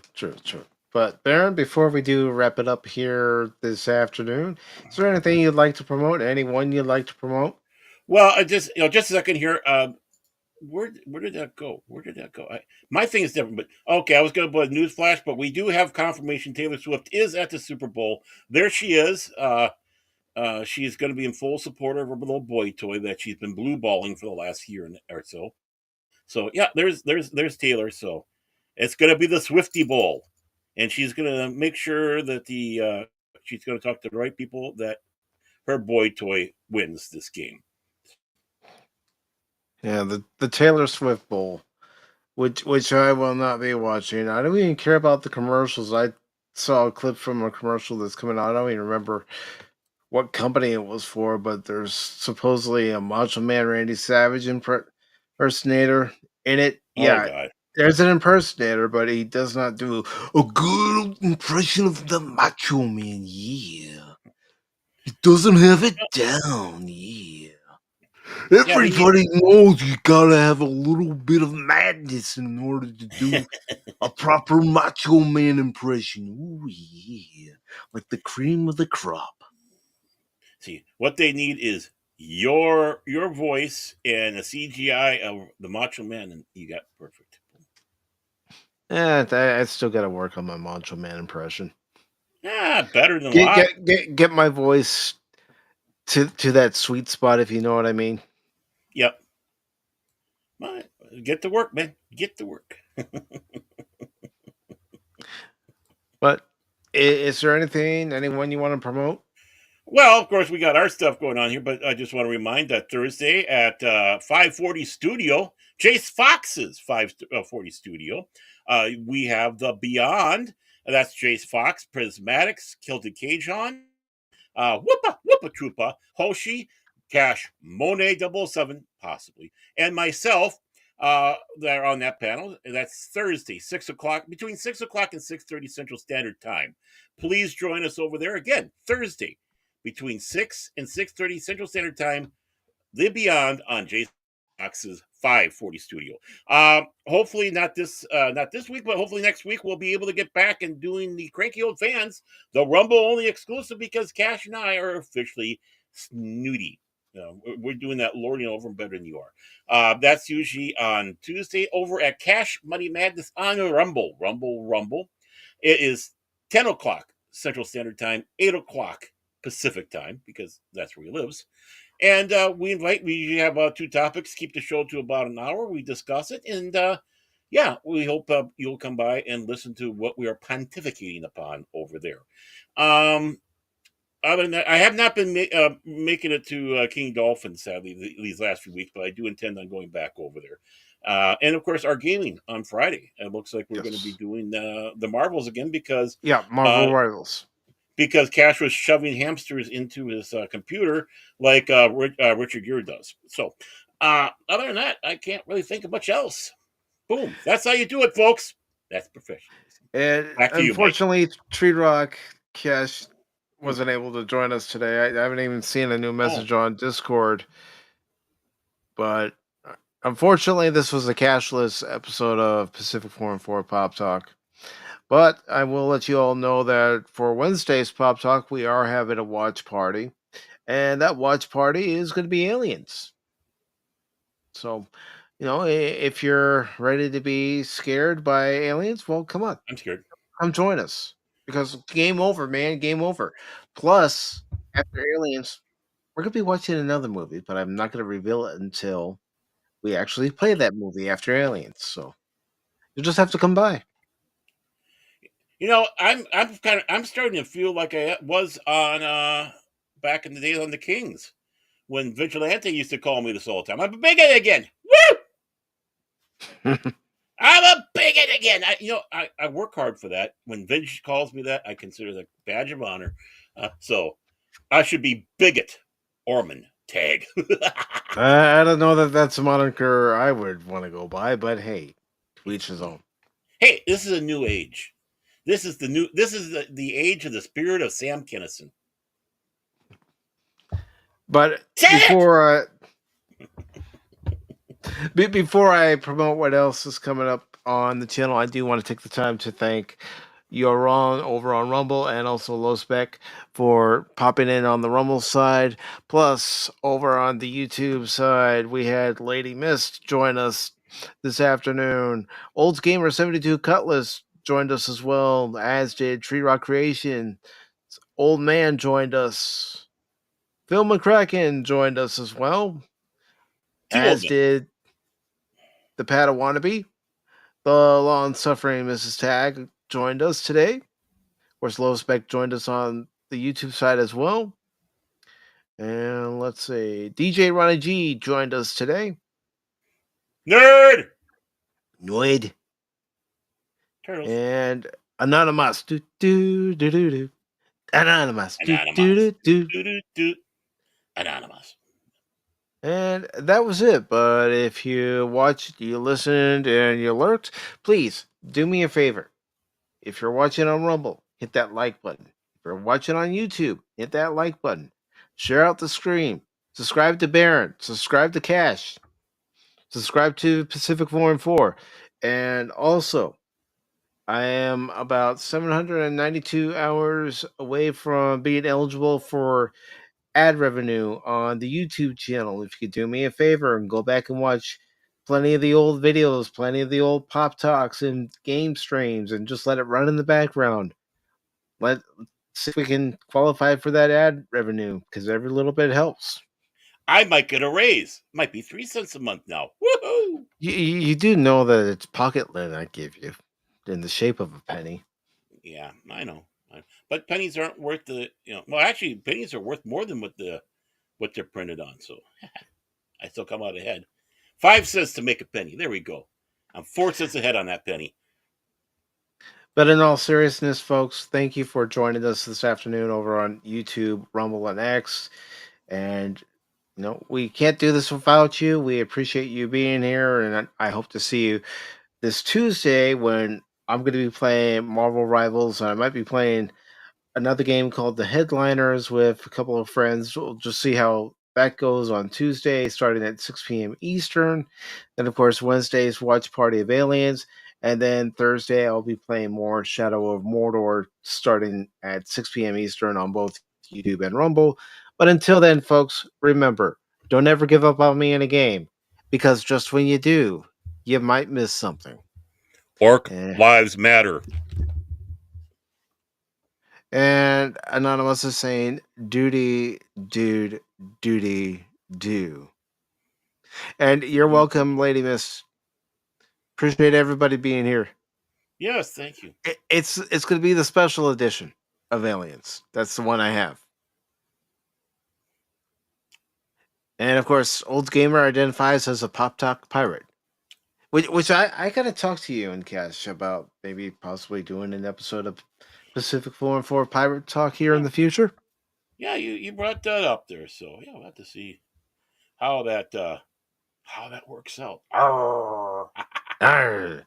So until then, everybody, take care, and we will see you all later.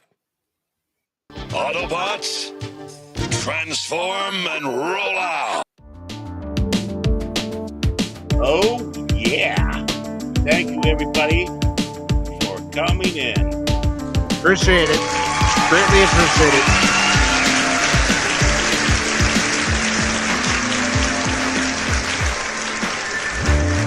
You're wonderful. The best ones on YouTube. Nobody better than you guys. Cash, where are you, man? Left us hanging, man. What the hell, man? Well, that's why this went so by so easy. It was so swimmingly. No one's asked.